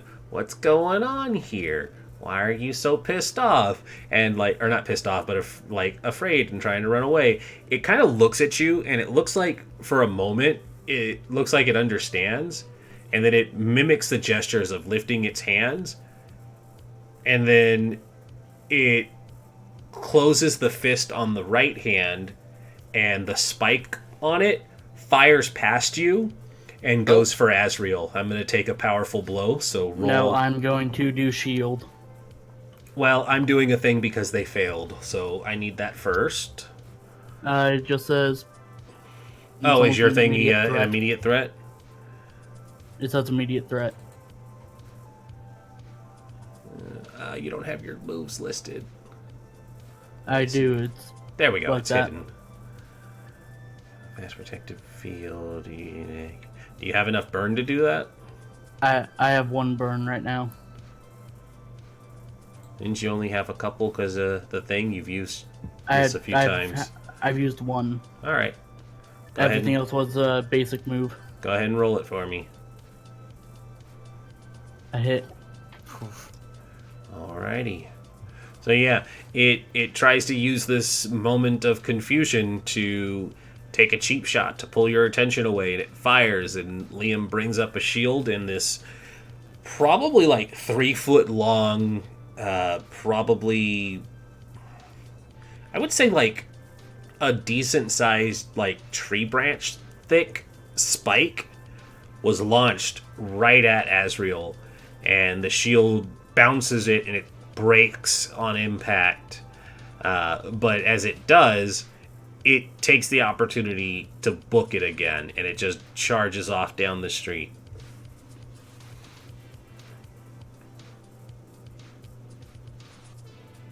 So it did that sneaky, underhanded villain thing where they take a cheap pot shot and then they use the distraction to run. Damn villains. What an Damn ass. villains. Hey guys, we stopped anybody from getting hurt. Yeah. Parisa just she just gets out of the mech because it's sparking and stuff. She just opens the back up and just gets out and she's like, yeah, but I have a feeling that they'll be back. It will be back. Yes. So we aren't going after it because I mean, I'm in no condition to go after. Well, next. It's like, we aren't going after it because, and then you hear like a popping sound and a big plume of smoke comes out of the mech. You are completely free to chase after it if you want, but I'm going to get this thing fixed and talk to Aegis. You all do that. I'll see if I can track the monster. Person. Monster. Monster, person, say it was a monster. person? Also, Okay, how about you two? Oh, I don't. Where's Hummingbird? Hummingbird. Hi, I'm still here. Do you want to? Rez, are you here? Yeah, I'm here. Okay. Hummingbird just like goes to the communicator. You're like, where is she right now? What's up? You going to stay here with me? You're gonna track that thing? What? I mean, I could probably keep up with them, maybe, if that's what you want me to do. All right, you three go. I'll stay here. I'll deal with Aegis. Are you sure? I'll be fine. Because I'm really good at talking to people. You can help her I'm out. going to fly I'm out gonna stay and talk and to check people. after it. So she's gonna like look at Hummingbird. I don't know where Hummingbird is right now. At this point, she's probably after. So I'm gonna rewind slightly after she got thrown away. I'm gonna say that she got thrown pretty far. Nice. And then she kind of like, as she's flying through the air, she's like, "Ow!" And then kind of like turns around because she got thrown, so she's like kind of flying backwards. And then she's like, "Oh God, I'm gonna hit that wall." Nope. And then she kind of like rights herself and then just kind of wings back, and she's like, "Ha! Nice. That could have been unpleasant. Actually, that's not funny." It's like, it's not nearly as bad as I thought. Great. Hummingbird, you want? She doesn't say Hummingbird. She's like, look, I will deal with all of the authority stuff. You want to be a hero, right? You should go out and help them get it. You Yeah, hear but her what with if- the communicator. I'm already halfway there. Yeah, but what happens if another one shows up while you're sitting there outside of your suit? Well, hopefully, you won't be too far off. You don't have to jump pretty high from something in order to like fly, right? Are you asking the allied character or in character? No, in character. Oh, She's trying to explain that she can't really like just take off from the ground. Mhm. Like she has to go someplace high up and then jump in order to get really mobile. I mean, you can always. There's always Liam. There's You can help always you out. Liam. He could just throw you. I imagine that Arena probably has thrown Hummingbird to get her into the air 100%. more than once. 100%. Like that's definitely a thing that's happened. Yeah. 100%. Yeah. All yeah, right, if you're positive that you're fine, then I'll go with the other. Yeah, she puts like a hand on his shoulder, just like, you got this. Believe me. Look, I can't Sure always thing. be the leader, and I think you can sometimes. Yeah.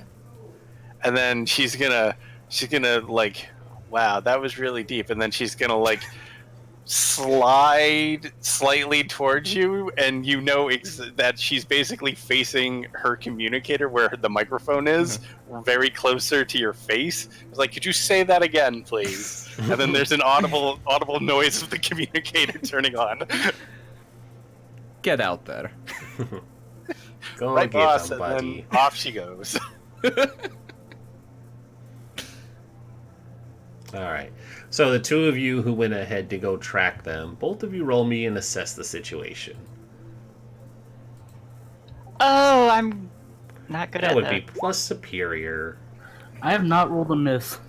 I mean, hey, that's fine. Neither of you rolled a miss. Alright, so you can each ask one question. What here can I use to blank? What here is the biggest threat? What here is the greatest danger? Who here is the most vulnerable to me? How could we best end this quickly? I think only a couple of these apply. You can pose your own general one-sentence question. Cough, cough. No Where run-on is it going? sentences.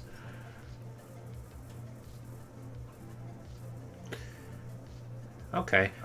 So Liam, when you take off to go looking after it, you see signs of because of its like size and bulk, there are not like foot impact craters, but like every so often there's signs of damage from where it might have gone, and you can see that it had basically taken a turn down another road, and there's signs of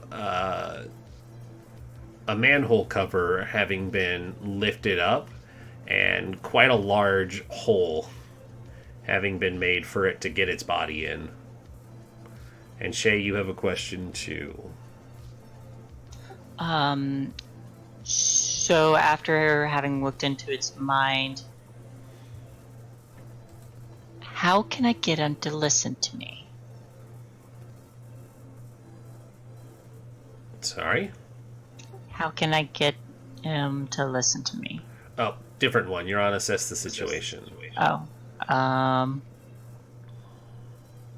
Because you're trying to track it now. So assessing the situation is looking around your environment and trying to gather clues about what's happening. Liam points out that it very much definitely went down a manhole cover into the sewers.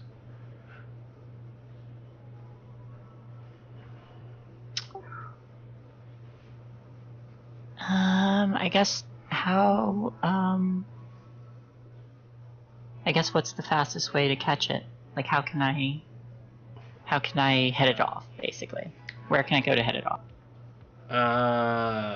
Well, that's not going to be a very concrete answer, but your guess would be the fastest way to head it off would be to know what the sewer network looked like and what direction it was heading.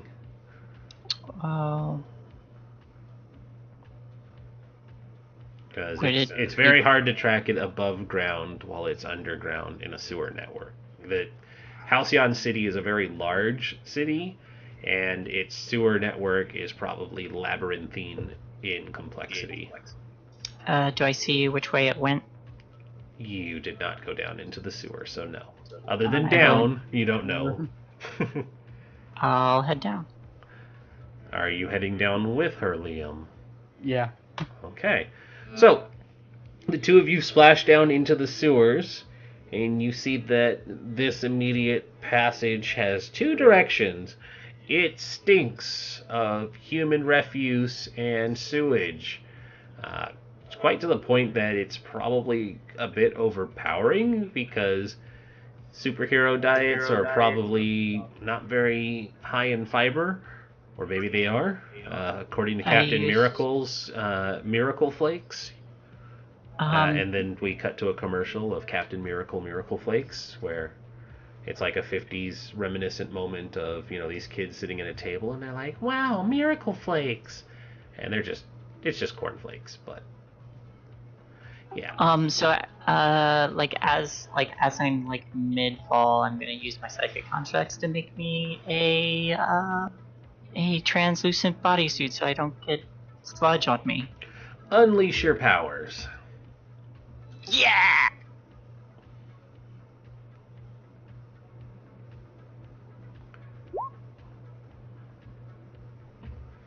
Okie dokie. So I'm gonna say that it is unstable. You get the feeling that your suit is up, but it kind of flickers every so often. But you're like, I guess it'll have to do. Shrug, and then you go down into the stink. Liam, are you doing anything, or are you just like, meh, it's sludge? Meh, it's sludge. Alrighty. So the camera closes in on the two of you dropping down into the sludge, and I think even though Outro or Saintguard just got back, let's take a break here because we're at about 2:20. Wait, say that again. You've been cutting You're it. cutting out. Let's take a break Okay. because we're just over 2 hours, almost going into 2.5. So let's take a break here. I might be like 10-15ish. Okay, take your time. And I'm going to step away too, so I will be right back. I'll be right back.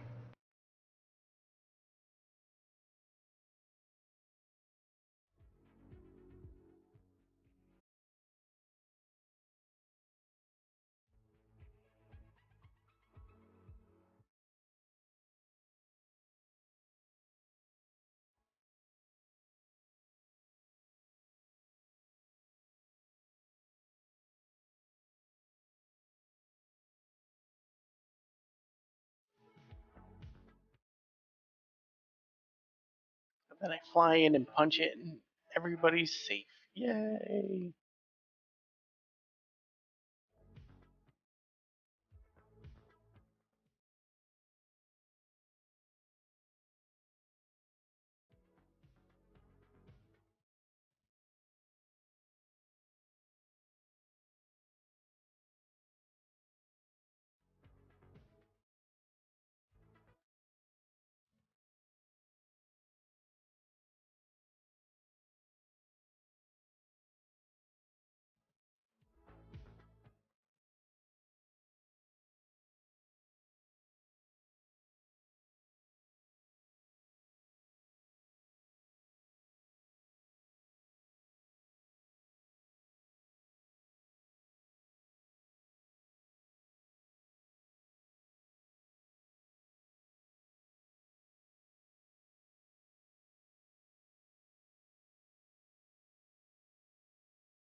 I am back.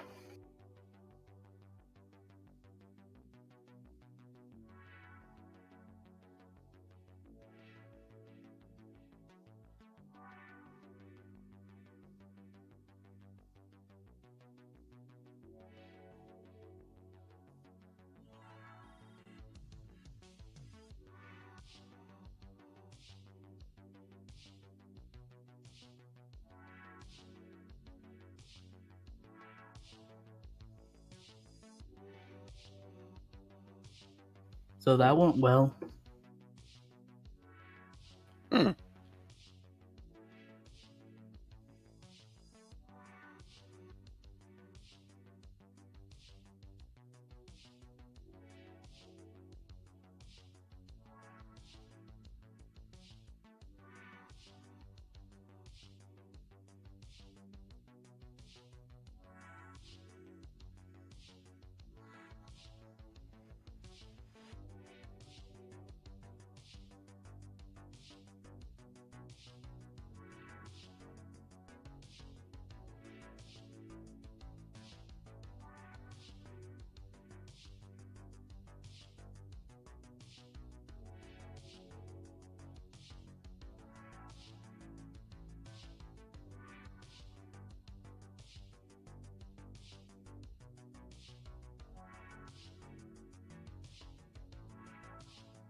Alrighty, I return.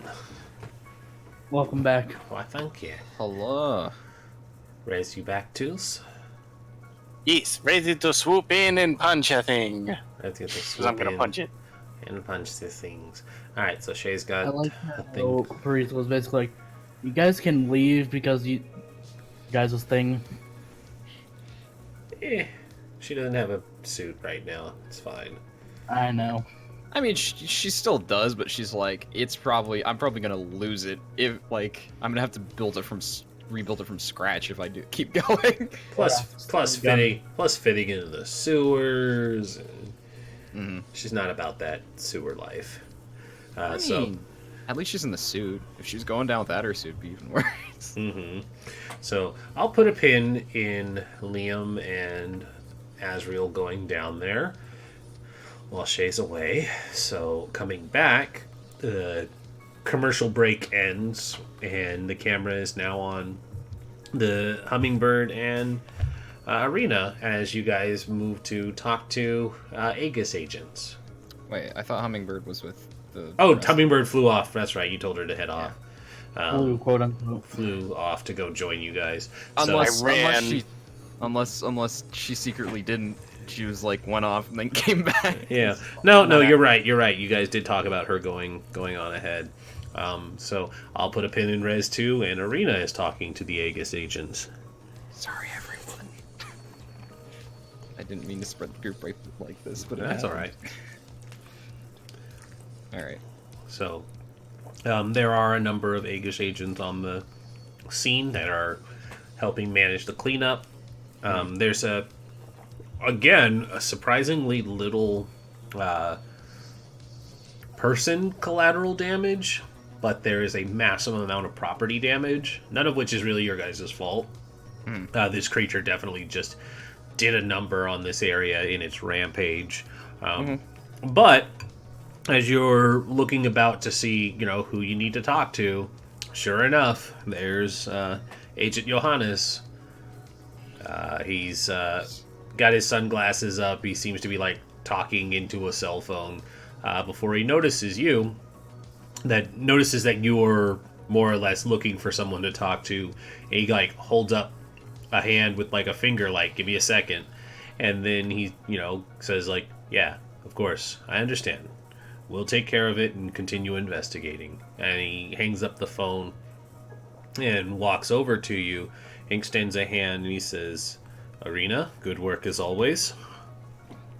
Thank you, Agent.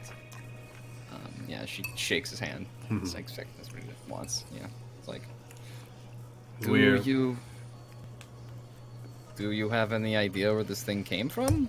That's negative. It arrived out of the sewers about 2 blocks down. And he gestures actually not in the direction that they came out of, but 2 blocks in the opposite direction. And says it emerged out of the sewers without warning and with no real provocation started to go on this destructive rampage that you see here throughout the city blocks. We weren't sure what its intentions were, but most supernatural creatures tend to not have direct motivations.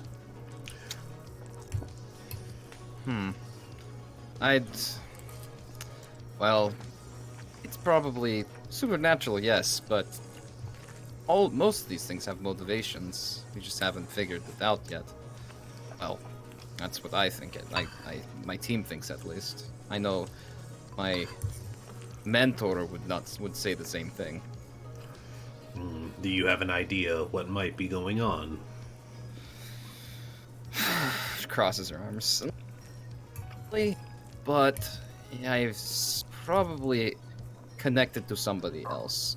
Not henchman material, but it's probably something higher up. Those we hear about those experiments gone wrong and things of that sort. Probably something along those lines. What I would think would be responsible for Aegis to do would be to go and to look into that. It's obviously, it may be new, but it's not unheard of, right? Somebody's pet alligator got flushed down the toilet. Sort of thing. Perhaps. I don't. I see. A spider's pet alligator. I think that's more your department than my department, Agent. That is good advice, though. We will have someone look into it. Thank you. Appreciate that. In the meantime, well, we both have our work to do. Got a mech to fix. But yes, hopefully this can all be cleared up. Doing your job and all that. Well, we all have our jobs to do. Mm-hmm. Thank you again for intervening in the timely manner that you did. Of course. Anyway, I'm sure your own superiors who need to get in contact with you about this. Of course, we'll look into it and stay in touch. If you find anything else, and he hands you a card, and it basically has Agent Johannes, Aegis, and then there's a contact number on it. If you find anything, let me know. We'll make sure Aegis does its part. Of course. I will. We'll see. We'll see. She kind of waits, just do I leave? Are you leaving? He's got that look like I have a lot of paperwork to do, and he doesn't move to leave because they're still doing the cleanup. So it's very much a unless there's more, we're done. Yeah, she just does that awkward thing of okay, yeah, yep, totally. Well, thanks anyway. Bye. Thanks. I'm just gonna go back to my Mac. Turns around and what's back, just oh, that was awkward. Oh no. Yeah. So before I'm gonna get on the communicator with the rest of the team, just be any sit rep? Anything change? Hummingbird, Me. you're moving to join them in the sewers, and your communicator goes off. Bling blong, bling blong. Bling blong, bling blong. I will answer the communicator. Because I'm going to go ahead and decide this for you. Being an average ordinary girl who pretends that she's an average ordinary girl, you tied your main phone line into the communicators, and so the call, when it comes up, is your mom. And you hear, Oh God! Oh God, no! and you hear, "Hi, sweetie, how's it going?" Oh, it's going great. Good. Just wanted to make sure you were coming home tonight for dinner. Yes. I'm not in front of a clock right now. What time is it? It's only been an hour, so you're technically late for getting back to class. No, it probably hasn't even been an hour. It's probably been a half hour. Yeah. Never mind. This is the middle of. Yeah, this is the middle of the this day. Is during school, so Right. she But would this have would- asked, what time is it? You would look and realize that you definitely didn't make it back in time for class, but it's your lunch period, so. Yeah, so- I'll be home for dinner. Good, your mom's making your favorite. Do they just refer to themselves as mom and mom? I honestly don't know. What your the mother proper and I are terminology very would be. disappointed. Yes, your mother and I are very disappointed. Yeah, it's Yeah, I don't know. I don't mom really and know what. mama or Yeah, she probably calls one mom and one mother probably to differentiate them. Okay. Oh boy, who are you more formal with? I definitely would be more formal with Renda's.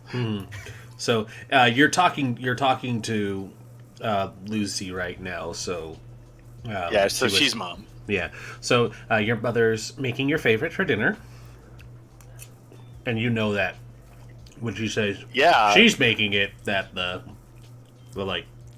chef is making it. Yeah, if someone's making it, yeah. Maybe her. Maybe she'll look at it before it gets served. Oh, that's great. Yeah, I'll definitely be home for that. Well, good. We're looking forward to having a chance to. As she's like flying through the air. Mm-hmm. And you're coming up to the manhole, and she's like, "Well, good. We're looking forward to having a chance for everyone to sit down and have a nice dinner. Your mother promised that she wouldn't be tied up in her work tonight either, so I expect it will be the three of us."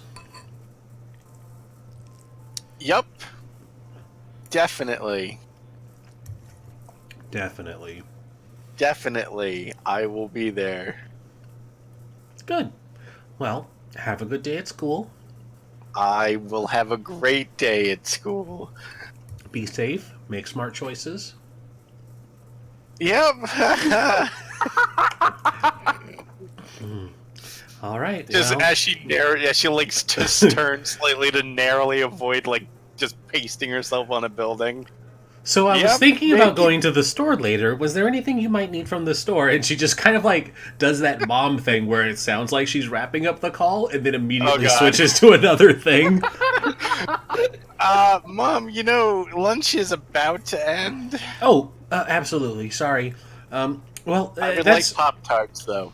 all right. I'll make sure we get some Pop-Tarts. And, yeah, have a good day. Bye. Love you. Bye, I love you too. Okay, bye. And she definitely Bye. doesn't hang up first. Bye. Okay, bye, Mom. Bye. Do you hang up first? Yes. All right, and then so you hang up. Breaking And your mother's heart, right? I'm not breaking my mother's heart. she said it. She didn't struggle.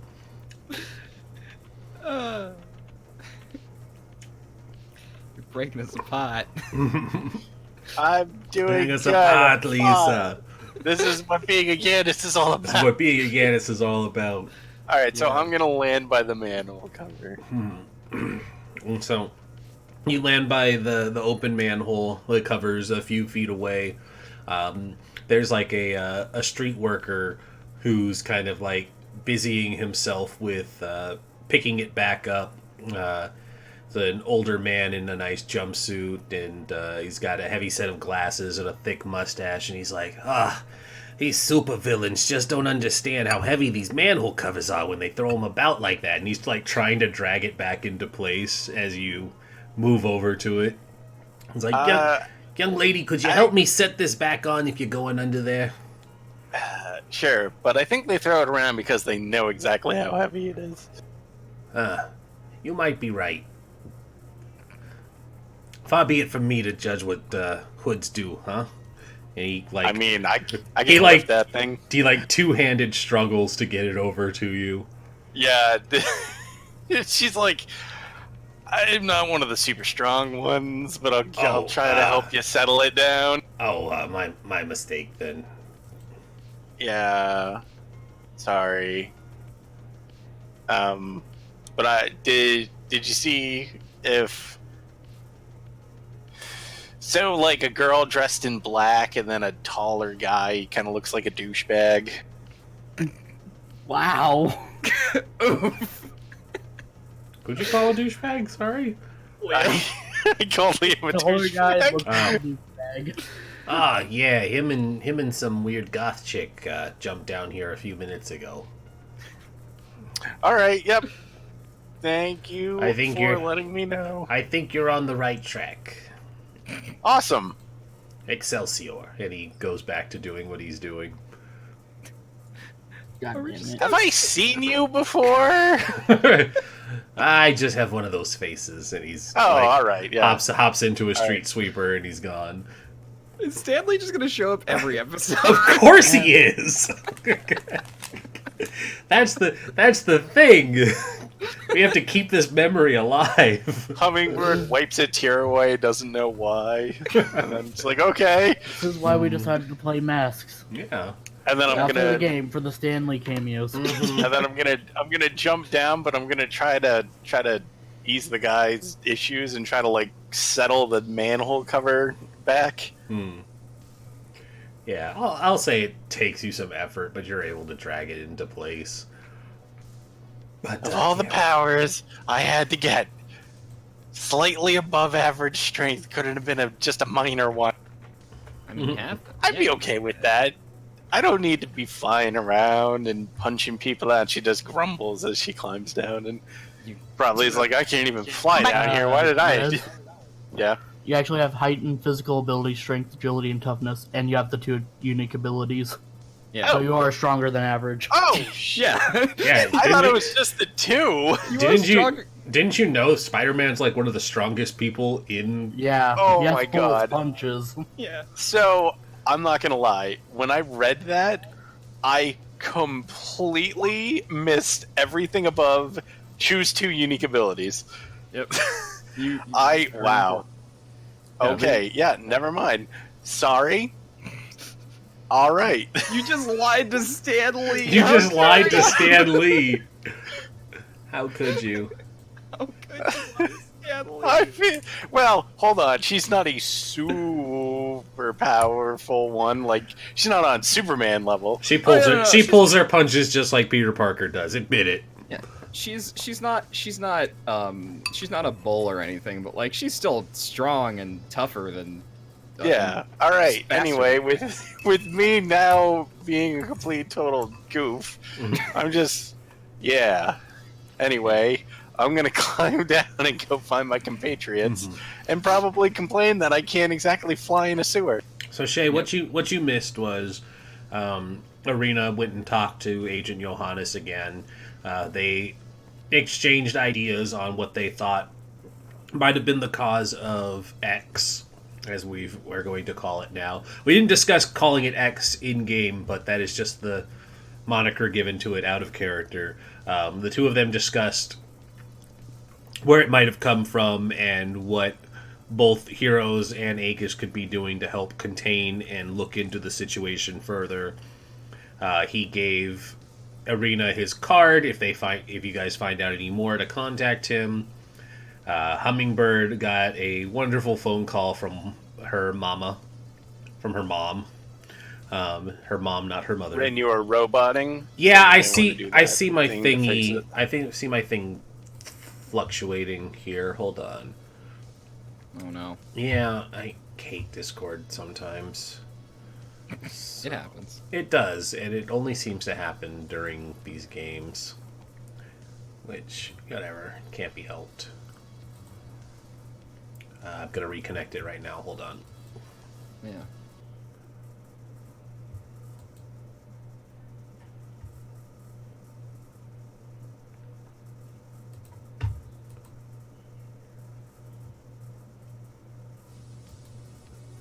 Test. Hello? Hello. Hello. Hello. OBS just nosedived too. So hang on, this might be a little more serious. It sounds like an internet issue on your end then. Yeah, because it just dropped. Okay. It just dropped completely to 0 kilobytes.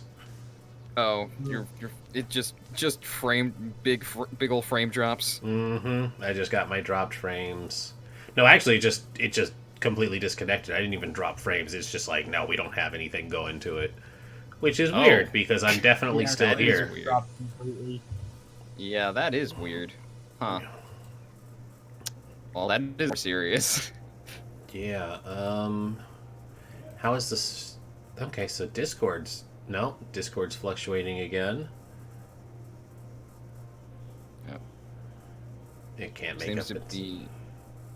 Seems to be your internet from the sounds of it. Then, like, if all of OBS is being affected, then like, Yeah. Looks like it's back. Yeah, it just shot back up to 48. Oh. Well. Yeah, stream's back on. Okay. Technical difficulties. Refresh. Okay. Well, that was fun. What was I saying before we had that hiccup? You were telling Shay what. Oh, happened. right. The Hummingbird's mom called, distracting her with real life before she headed down into the sewers after you guys.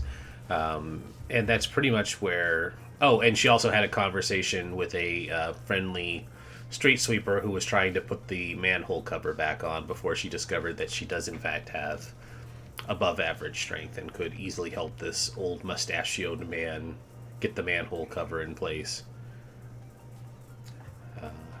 Otherwise, the three of you are down in the sewers now. You don't have any powers to kind of cover up this, do you, Hummingbird? No.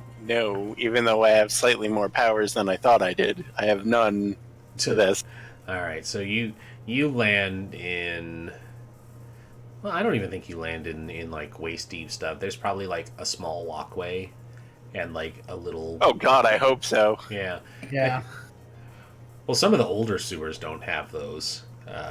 I imagine this city would. Halcyon is a city of the future. It would have little walkways, but even then, like the Smell is bad. The smell is bad. The sewage runoff is quite high, and it looks like there are moments where it floods over into the walkways, but it doesn't. It wouldn't get above the ankles with the excess.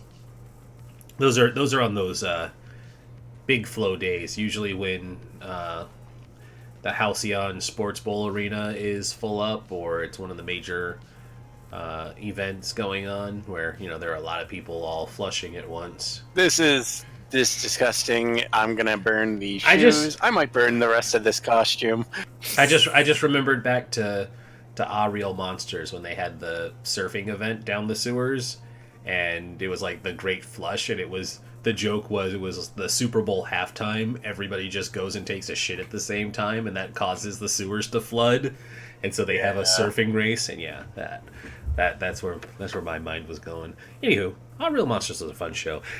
So yeah, you arrive probably not too far behind them, so it's not hard to pick up their trail and catch up with them, especially with like Asriel's little suit flickering and Liam not making much effort to worry about stepping in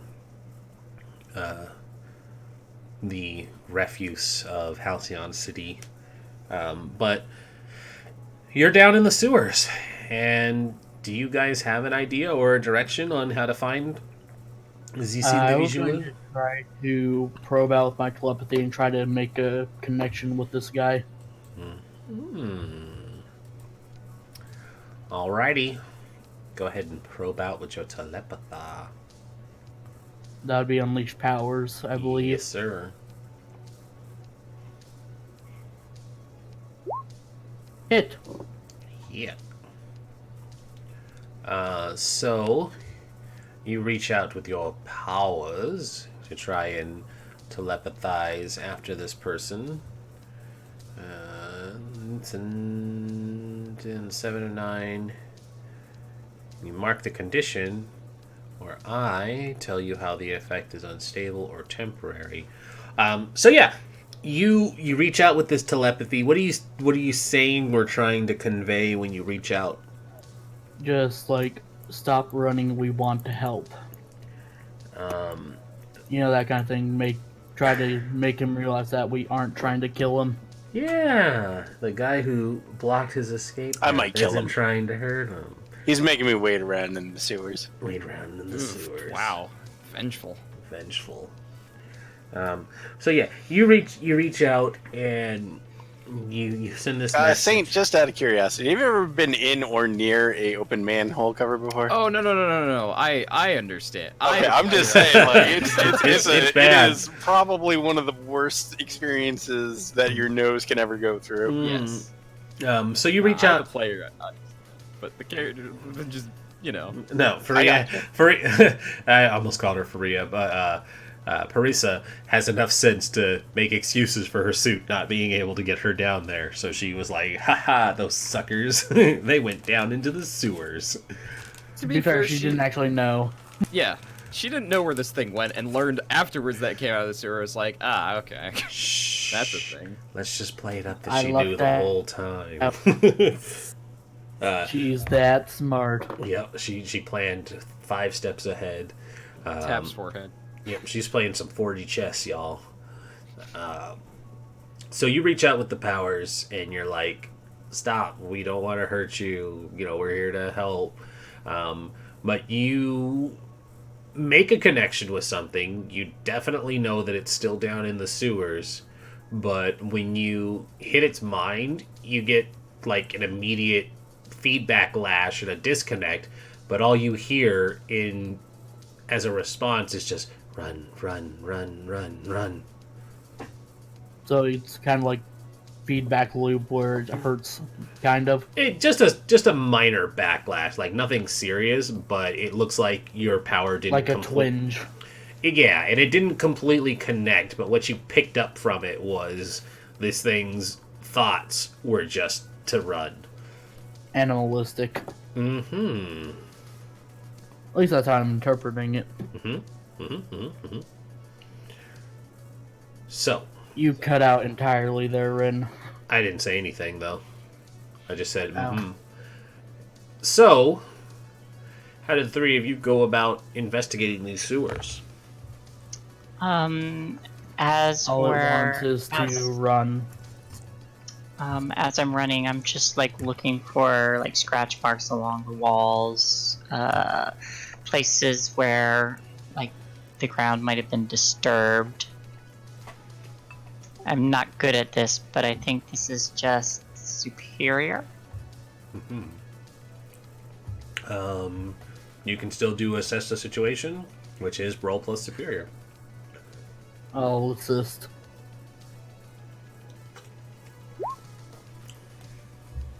Ooh. Definitely need that assistance. Yeah. Another from the team pool. Yeah. Yep. What do you like? Point something out? Like, what do you do? What are you Yeah, doing I'm just now? like pointing things out, helping look for these indentations and scratches. Alrighty, so you can ask one question. Maybe like pinging, like if I can get a sense of what direction it was in from that feedback. Mm-hmm. Mm-hmm. So, you can ask a number of questions. What here can I use to blank? What here is the biggest threat? What here is the greatest danger? Who here is the most vulnerable to me? How can we best end this quickly?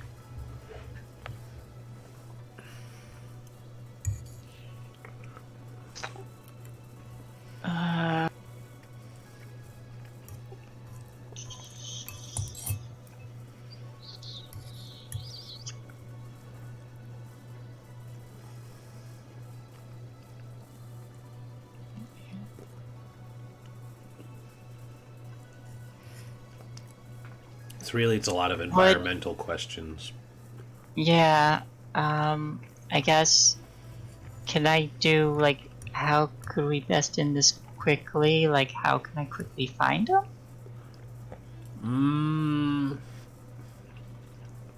I don't think you would like the answer I gave you for that one. You can still ask it. You could. But it's a very easy, simple answer, and you can still ask it. Yeah, sometimes they're just simple answers. Happen. Can I, am I able to, can I just ask what direction? Yeah, I imagine so. Okay, what direction? So, between the two directions that you have to pick from, you're able to pick up with that roll that there are clear and distinct marks heading north. And you guys, how long do you plan to follow this trail, I guess is the real question. Because this thing is intent on running away, and so it is not moving at a slow pace, whereas you guys would be moving much slower to try and find the signs of which direction it was going through the twists and turns of this labyrinth.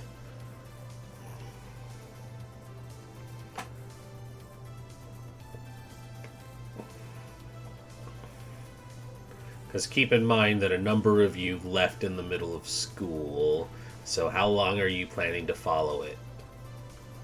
Am I caught up with them at this point? Yes, you would be. I can keep going if you two need to get back. You gotta get back too. Look, at this point, I mean, it's in the sewers. The sewers they run all over the city. We're not going to catch it. But if it comes back out, we can maybe track it down from there. But as long as it's in here, we're just going to be in the dark. Bird's right. Shit, let's go back. Well, hello, notification. Gentleman, Joe Gath is hosting with one viewer. Hi, Thanks, Frost. Frost. Hey. Hey, Frost. Zoe, Alright. I get it. I know. I do. But sometimes, you just gotta wait. Lost connection again, it looks like. Oh. Not on my end. The stream announcement popped up twice. Oh, weird. Yeah, no, OBS went down, not this, because we can hear Rin just fine. Yeah. Alright, well, that's fine. Keep I going. mean, my stream's still up, so. Yeah, it's reconnected, but it went down a second time. Anywho, keep going. It's my fault I let him go.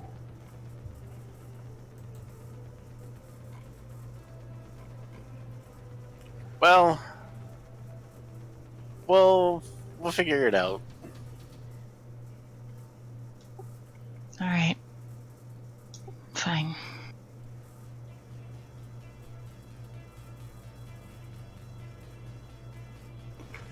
So is the plan to head back up then?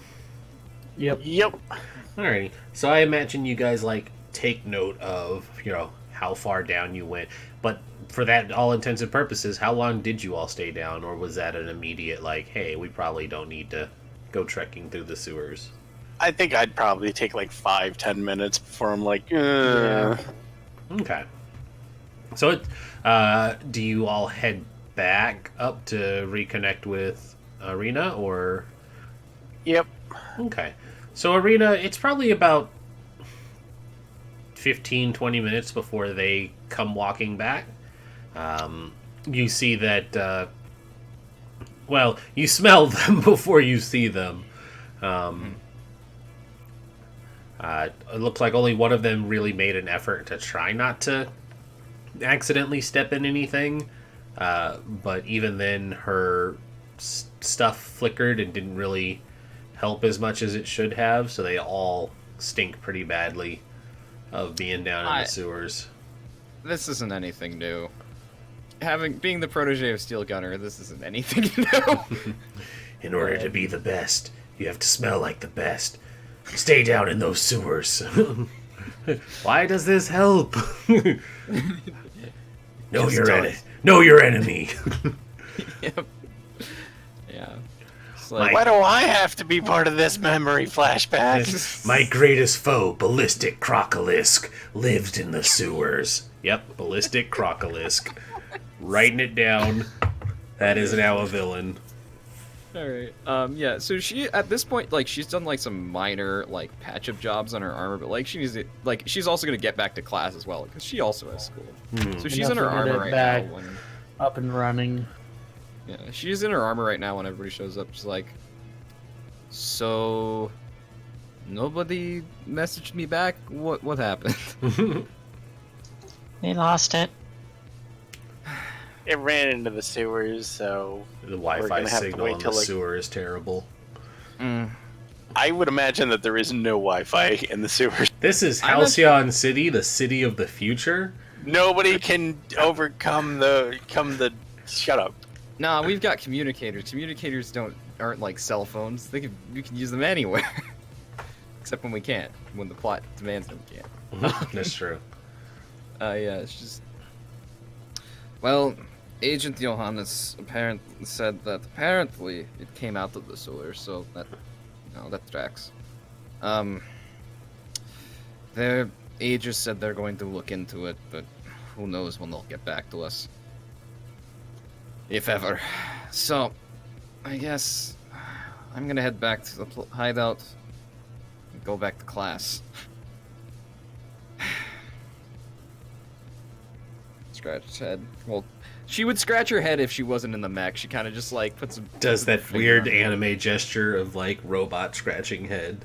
Yeah, just like So, well, I mean, if anybody needs me, I have the communicator on my phone, so That's great. I'm gonna go take a bath. not a bad idea. Damn. Alright. I'll talk to you all later. And she just like turns and starts marching the mech back towards the garage, smoking and popping. Right. Hummingbird and Liam, you realize you've been out of class for quite some time. You didn't make it back to the end of the period, and one of you still has a hall pass. I mean, I had to go to the bathroom. You did, but he was public school, so he has a hall pass. That's true. You just get to go because you're a kid who pays for school. Oh, that's true. I am in private school. I guess it's easier to say that me and Zoe used to go to school together, because I imagine she doesn't go to private school. I don't think she goes to school at all. She was hanging out in her sanctuary. Oh, that's true. Does she go to school at all? Is she a delinquent? I probably like. She's like, what's the point in going to school if I'm gonna die? Or Zoe's older than us and she graduated already. There could also be that. Well, I- either case. I probably. I mean, because I have gone to school with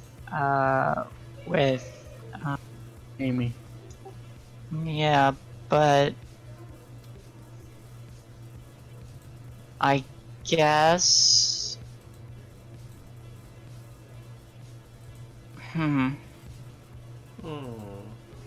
Could have been when you were younger.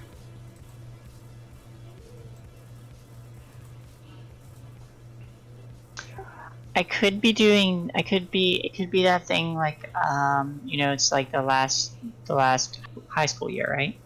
Mm-hmm. So yeah, it's like the last high school year, and I did. And I started. GED. Yeah, I just started taking like other courses because I was encouraged to.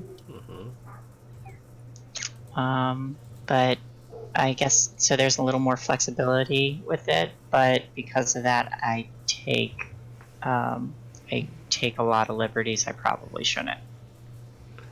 Yeah. You're like, If I weren't doomed. You're like, I could totally not show up for this class today. It's just advanced pottery.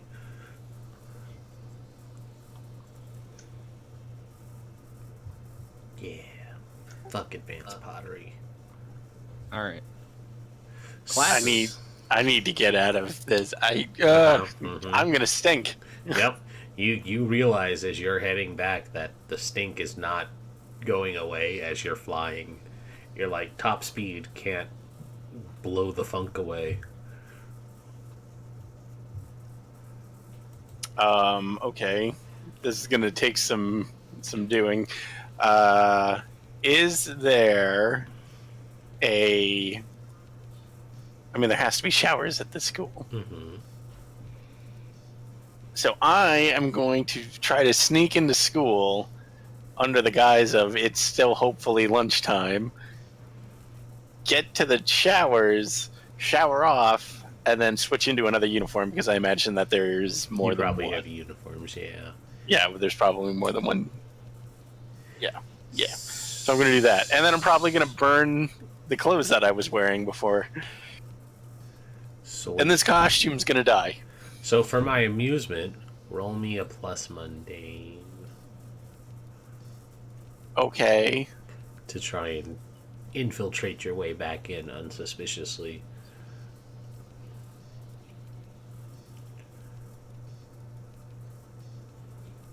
Haha. Aha! And you do so successfully. No one is any wiser that you skipped a class and missed your lunch period, and you. Well, technically, I only hit, so I think there should be some kind of drawback because I did not. I did not crit it, I so to didn't say. I didn't say there wasn't a drawback. Just nobody noticed that you were sneaking back in after skipping a class and missing good. lunch.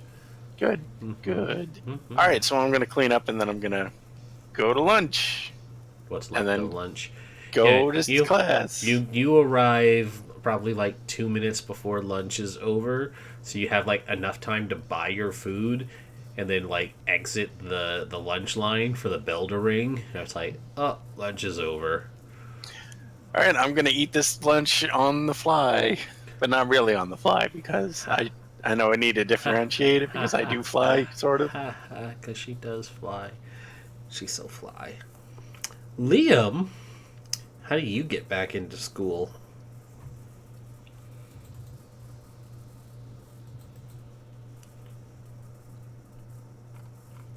Very carefully.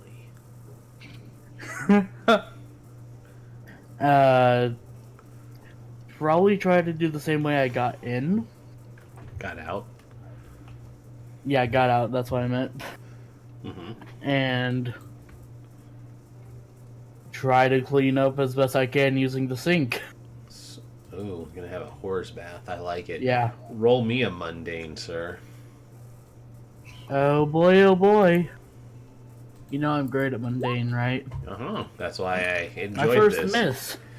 So I think the way this turns up is you're probably like down to your skivvies trying to horse bath this, get the sewer stink out of you, and like a couple students walk in and they see you just I mean, like, to be fair, it got on my uniform. yep. Whatever costume.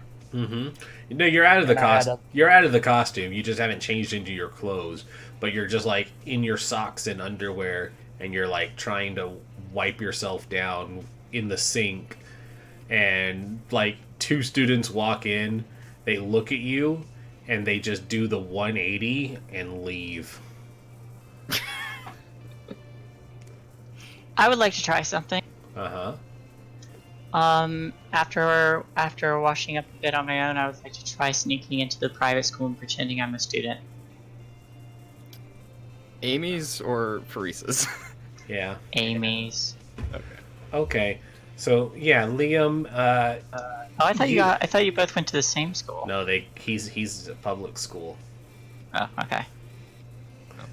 So, Liam, you spend the time getting cleaned up, and once you're redressed and you start to make your way out, when you step out, you see that the vice principal is standing like on the other side of the hall, but in front of the door, and he just looks at you and he says, "Mr. Taylor, a word."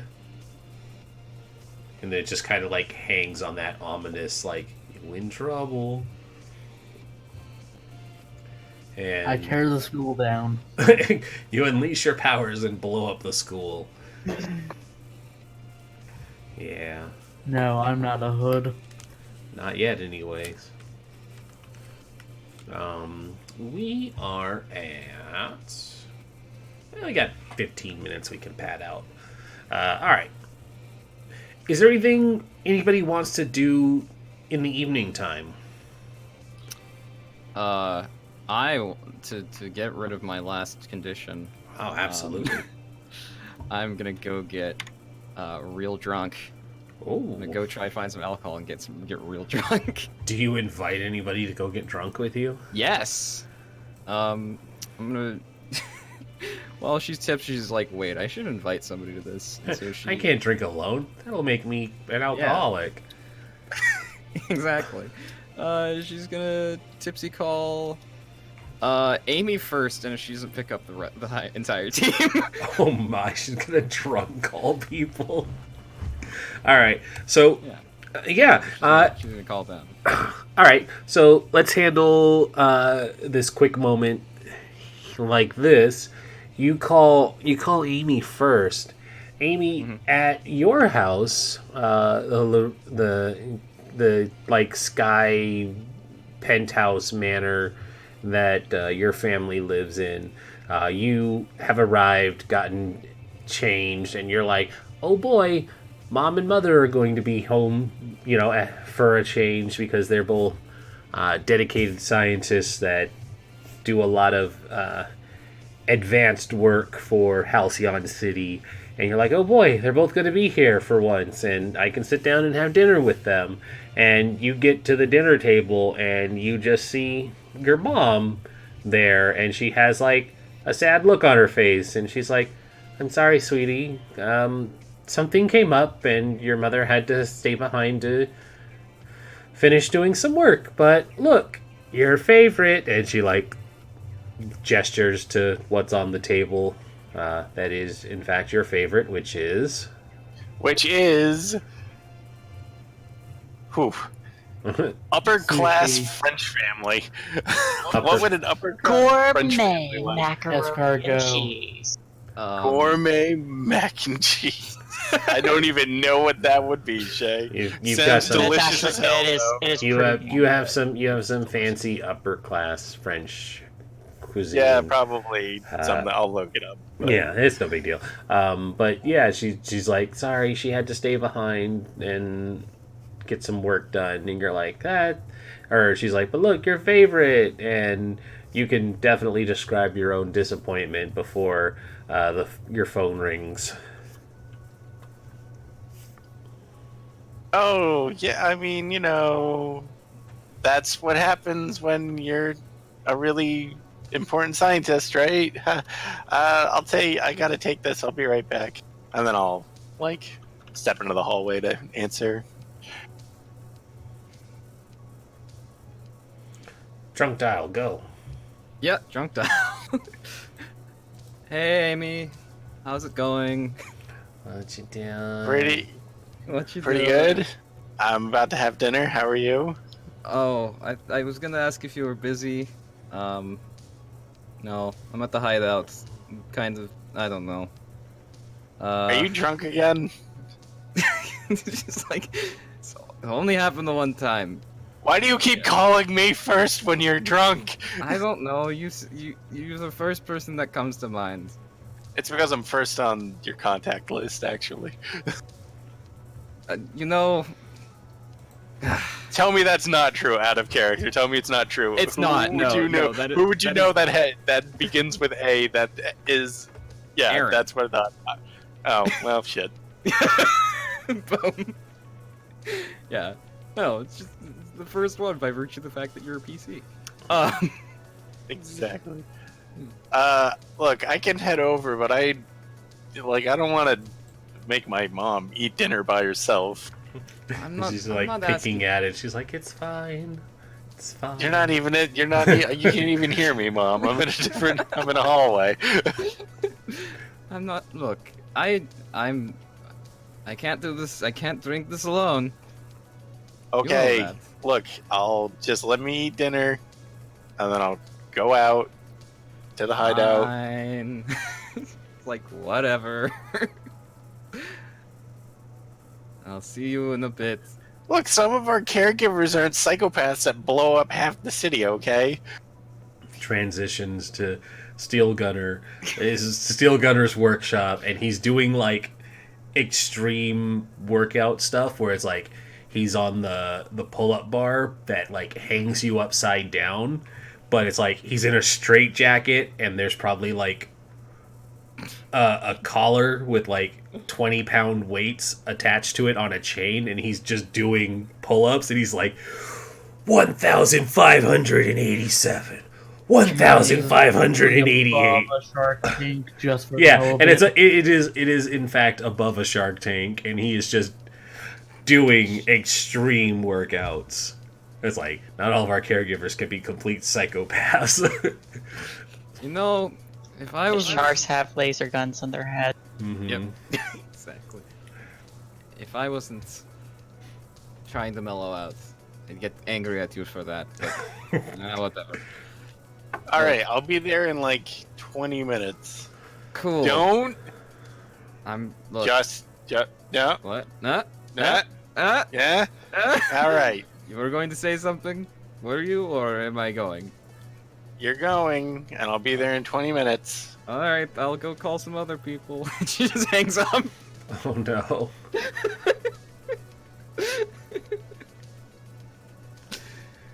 Well, Yep. I'm I'm gonna eat dinner with my mom and then I'll head over. Yeah. She's like, oh, I don't have the energy to call people. I'm just gonna text some people. So she texts Liam and Zoe separately. Somehow. I don't know how she separately does it, but she does. She apparently has enough... She's not drunk enough where she's like, I gotta just do a group text. I might come later. Is the text legible? Somewhat. You... it basically says like, come to the hideout. I've got drinks. That's pretty much the gist of it.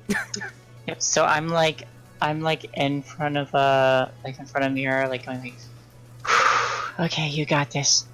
Dates on Friday. You can do this. And I'm like, you're looking good today. Oh god. No, that's stupid. Oh god, Zoe. Stupid.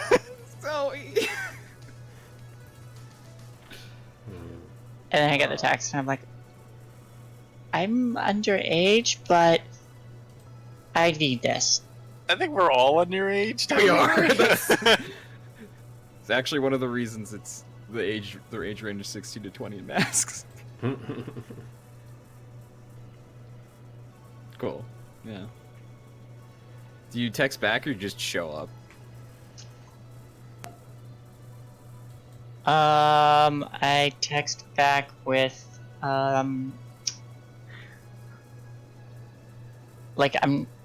before, I'm not good at emoticons, so I text back an obscure few of those. It's like, one is a sick face, one is a winky face, one is a rainbow face. Alright, you get in here and text back just being like cool with way too many O's. Cool. Yeah. Liam gets out of the car in the other room and goes to join her. Oh yeah, you were here. You just forgot. Ooh. Oh wow. Okay, that's can't put any sexy implications behind that if you forgot he existed. Well, considering the rest of her day was go to class, go back to the garage, fix her mech, and just feel crappy about herself, then yeah, no. Just feel bad in general. Yeah. All right. Oh right. Sorry, Liam. Forgot you were here. You know, I was busy. You know. Yes, I can see what kind of busy you were. I say picking up an empty bottle. How many bottles has she gone through already? Definitely not more than one. That seems like a bit much. Yeah. She's not that heavy of a drinker. Okay. No, she's also not she's also not like an actual superhero, so it's not like she has super tolerance or anything. That's fair. All right. Since my stomach has decided it doesn't like my dinner, I think we're gonna wind down here. Sounds good. Okay. That's what happens when you start thinking about French cuisine. Yeah. And alcoholism. I think the scene ends with the four of you. Oh, that's a thing we can do. That is an important thing. The celebrating a triumph. That is exactly what this would be. The four of you meet up and celebrate with drinks. So where is that? I know it's here. It's per playbook, and each person has their own. Oh, excellent. Yeah. So then we got to go by each of around. yours. Yeah. Okay. Yeah. So let's start with you then, since you're the leader. Okay. Mine is, when you share a triumphant celebration with someone, ask them if you've been a good leader or effective teammate. If they say yes, your mentor loses influence over you and you mark potential. If they say no, your mentor gains influence over you and you take +1 forward on using the label your mentor embodies. So, anybody in the team, I guess? I mean, who do you ask? The first person who's there is Liam, so I guess she'll ask Liam. Has Parisa/Arena been a good leader or effective teammate? Yes. Cool. Steel Gunner doesn't have influence over me. And I mark potential. Not afraid of you anymore. Hey, I leveled. Hey, all right. So you can cover that one too. Yeah. So later. she like pours Liam a shot and like asks him like, "Hey, have you been? Have I been doing well? Am I doing the right thing?" Good stuff. Okay. And I guess since Liam is there, let's do yours. Okay, mine is when you share a triumphant celebration with someone, ask them if there's any fear in their eyes when they look at you.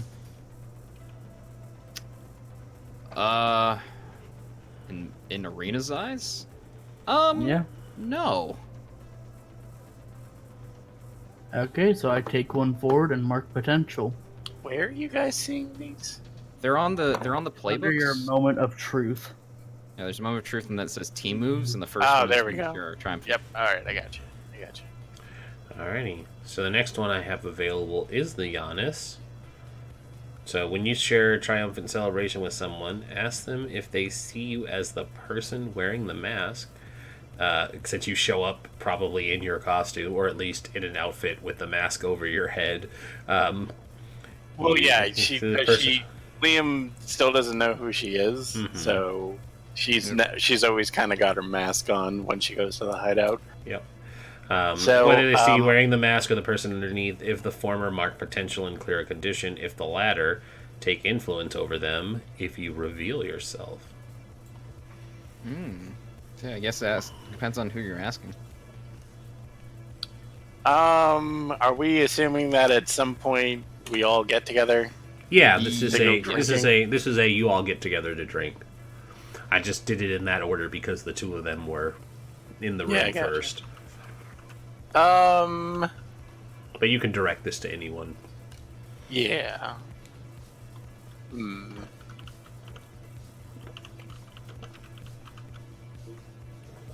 I will. I guess I'll ask. I guess I'll ask Arena because she called me over.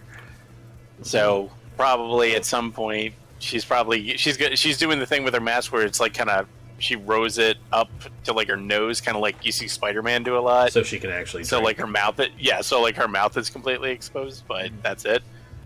And she's probably like, so do you? I don't even know really how to pose this as a question. Like, who do you see me as?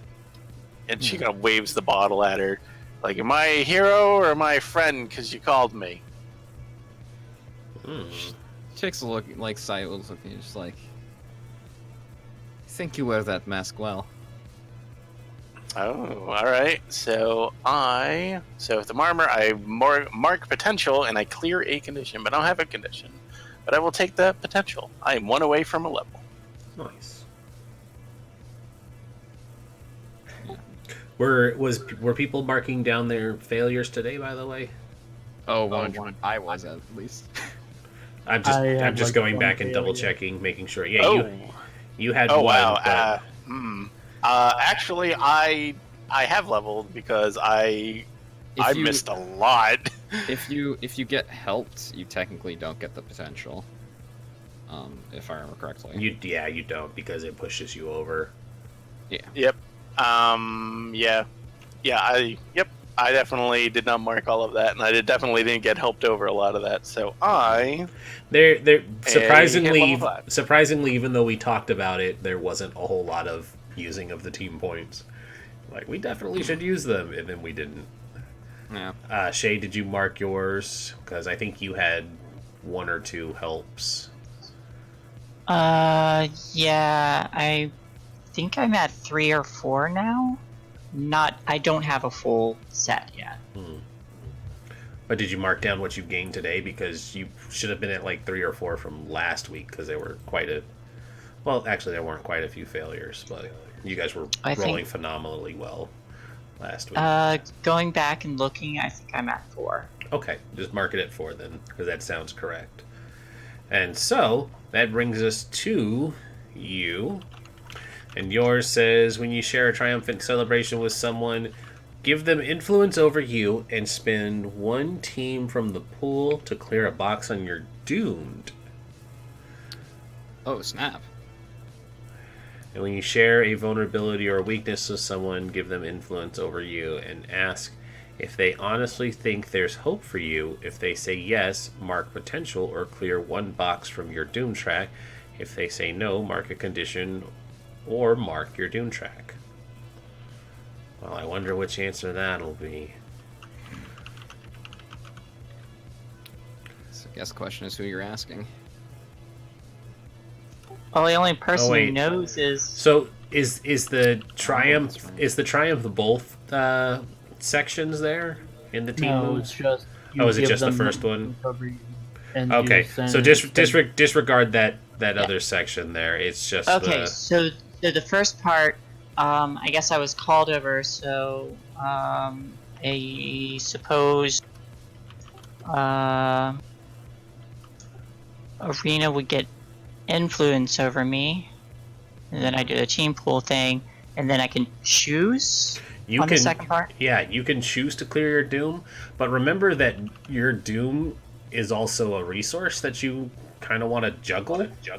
But yeah, absolutely. Because getting Doom powers your stuff up, but you also don't want to fill it all the way, because once it's all the way full, then your Doom comes. So I suppose like somewhere like through the evening, I don't drink any of the beer because beer is gross. Instead, I just do the liquor. Did but you clear a Doom? Because you should have been at 2. I cleared a Doom, yeah. Okay, and so I'll get rid of that team. Okay, continue. No, actually, I'm not going to. So No? I'm gonna keep it Okay, because it's only 2. So yeah. I'm early on. You got to get your Doom powers. Doom. So I guess I'm kind of sitting down and I see Amy.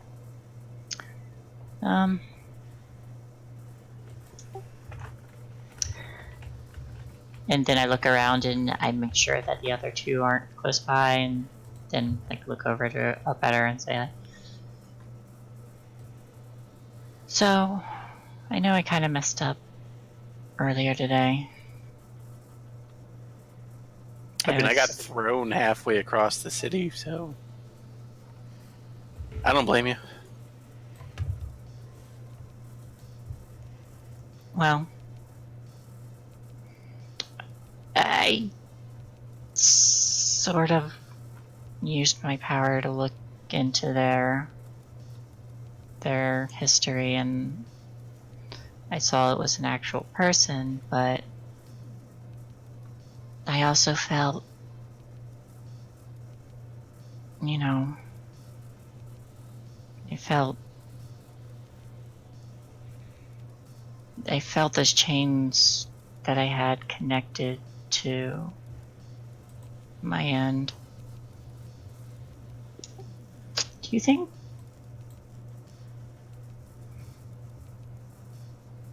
think I'll ever be free of them? I mean, that's why you're doing this, right? Trying. Then I think you will.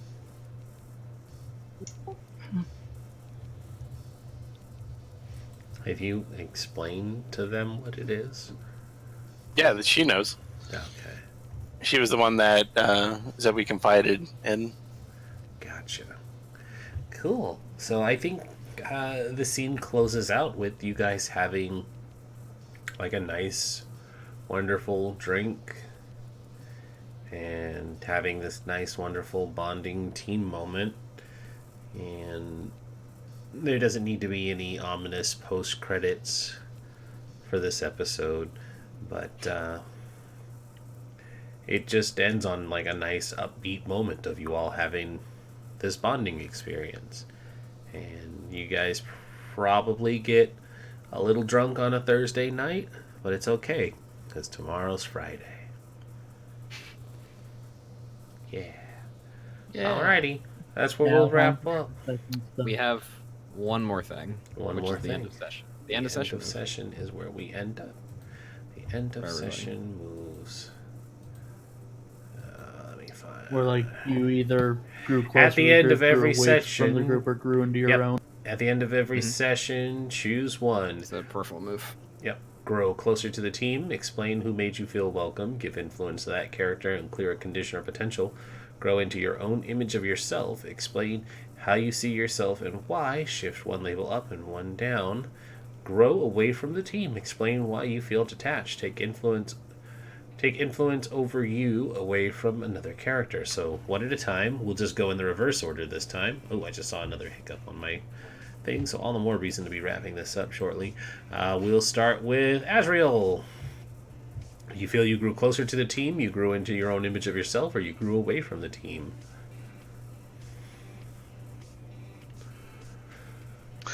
Ooh, that's a tough one between closer to the team and into yourself, because I had a bit of both.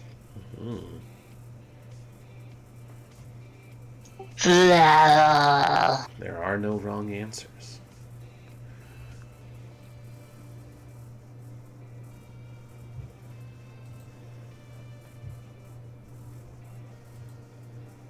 I think I'll go with...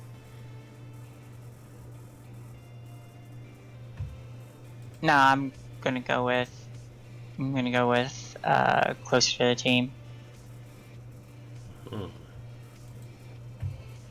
Alrighty, so explain who made you feel welcome and give influence to that character and clear a condition or mark potential.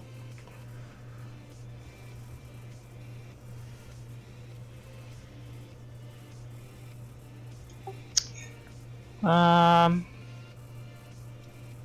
gonna go with...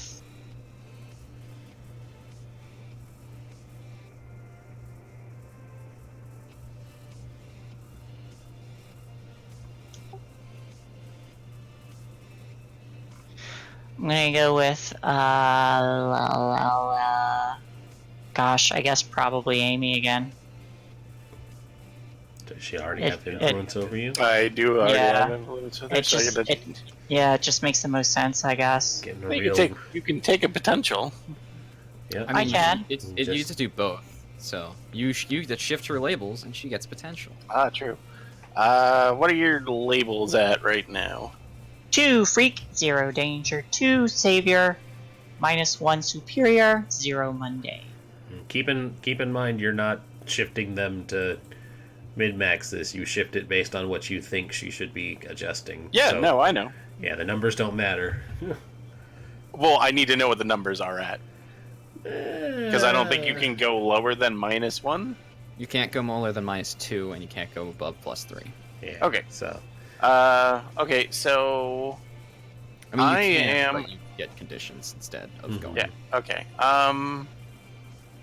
I think I'm going to drop danger by 1 and bump mundane by 1. Because she's expressing, like, you know, do you think I can overcome this? And, like, absolutely you can. So I'm trying to encourage her to be be more a normal person. mundane. I like Like, it. you can be normal. Like me. I'm gonna get beat up so bad. Yeah. I'm -1 danger. Awesome. You'd be like Arena, who got beat the shit out of this fight no matter what. That's what it's gonna come to. I'm gonna be like, I can be human. Bow, bow, bow. No, I can't. I don't want to be human. I had +2 in Savior, and I still got my ass handed to me, so it's fine. It's fine. Hey, I helped a little. You did. You pretty much prevented all of the bad stuff from happening. Yep. All right. So that being said, I'm gonna jump over to Liam. Oh, not Amy. Nope, I'm gonna jump into Liam. Okay. Hot seat, bro. I feel like Liam grew more into his own image. Explain how you see yourself and why. Then shift one label up and another down.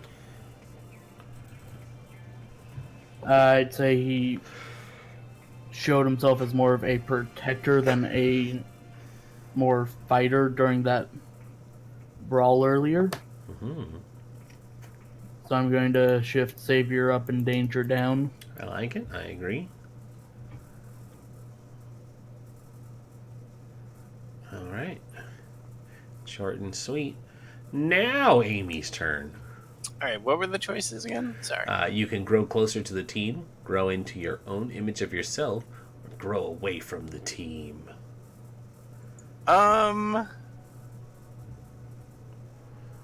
I am going to grow closer to the team. Okay. Explain who made you feel welcome, give influence to that character, and clear a condition or mark potential.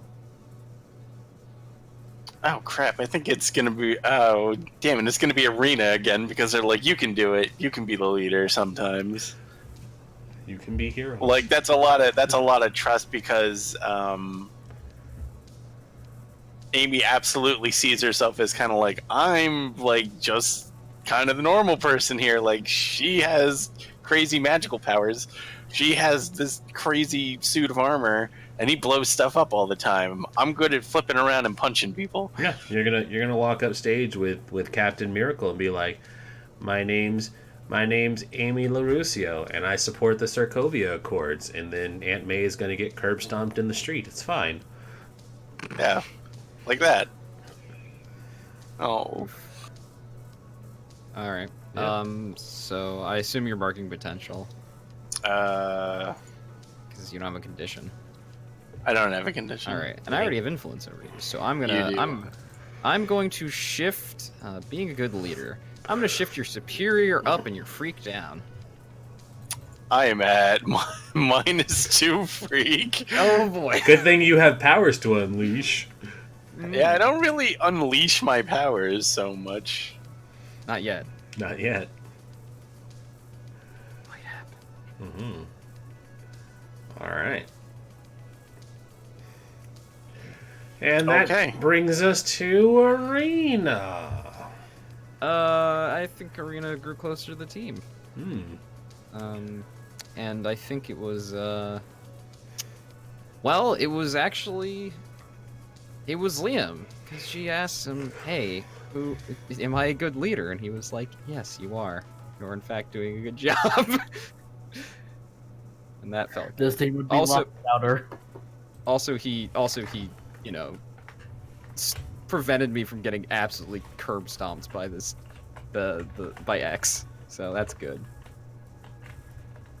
But yeah, I'm gonna mark potential because I actually cleared that last condition by just throwing myself to alcohol.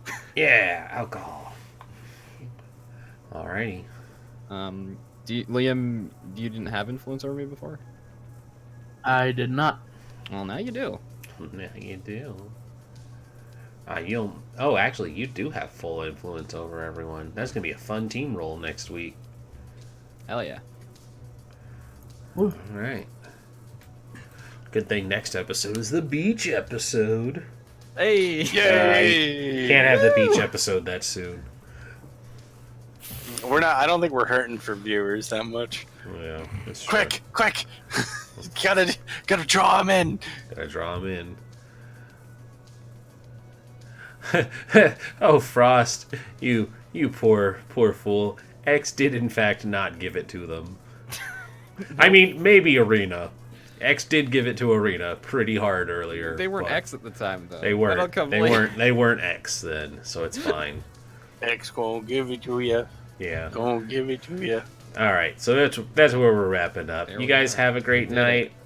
Let's see, who do we want to raid? Who's cool enough to get our views? There is another game of Masks going on. I could send us over there. Sure, why not? All right, let's go Go check. for it. We're gonna go over to Welcome Party. They're playing Aegis, Shield of Earth. So they're actually playing, Agents of Shield, but they're Aegis people, which is kind of funny. So raid. We'll go So- check them out. I actually do get an advancement with that last tick. Sweet. Nice.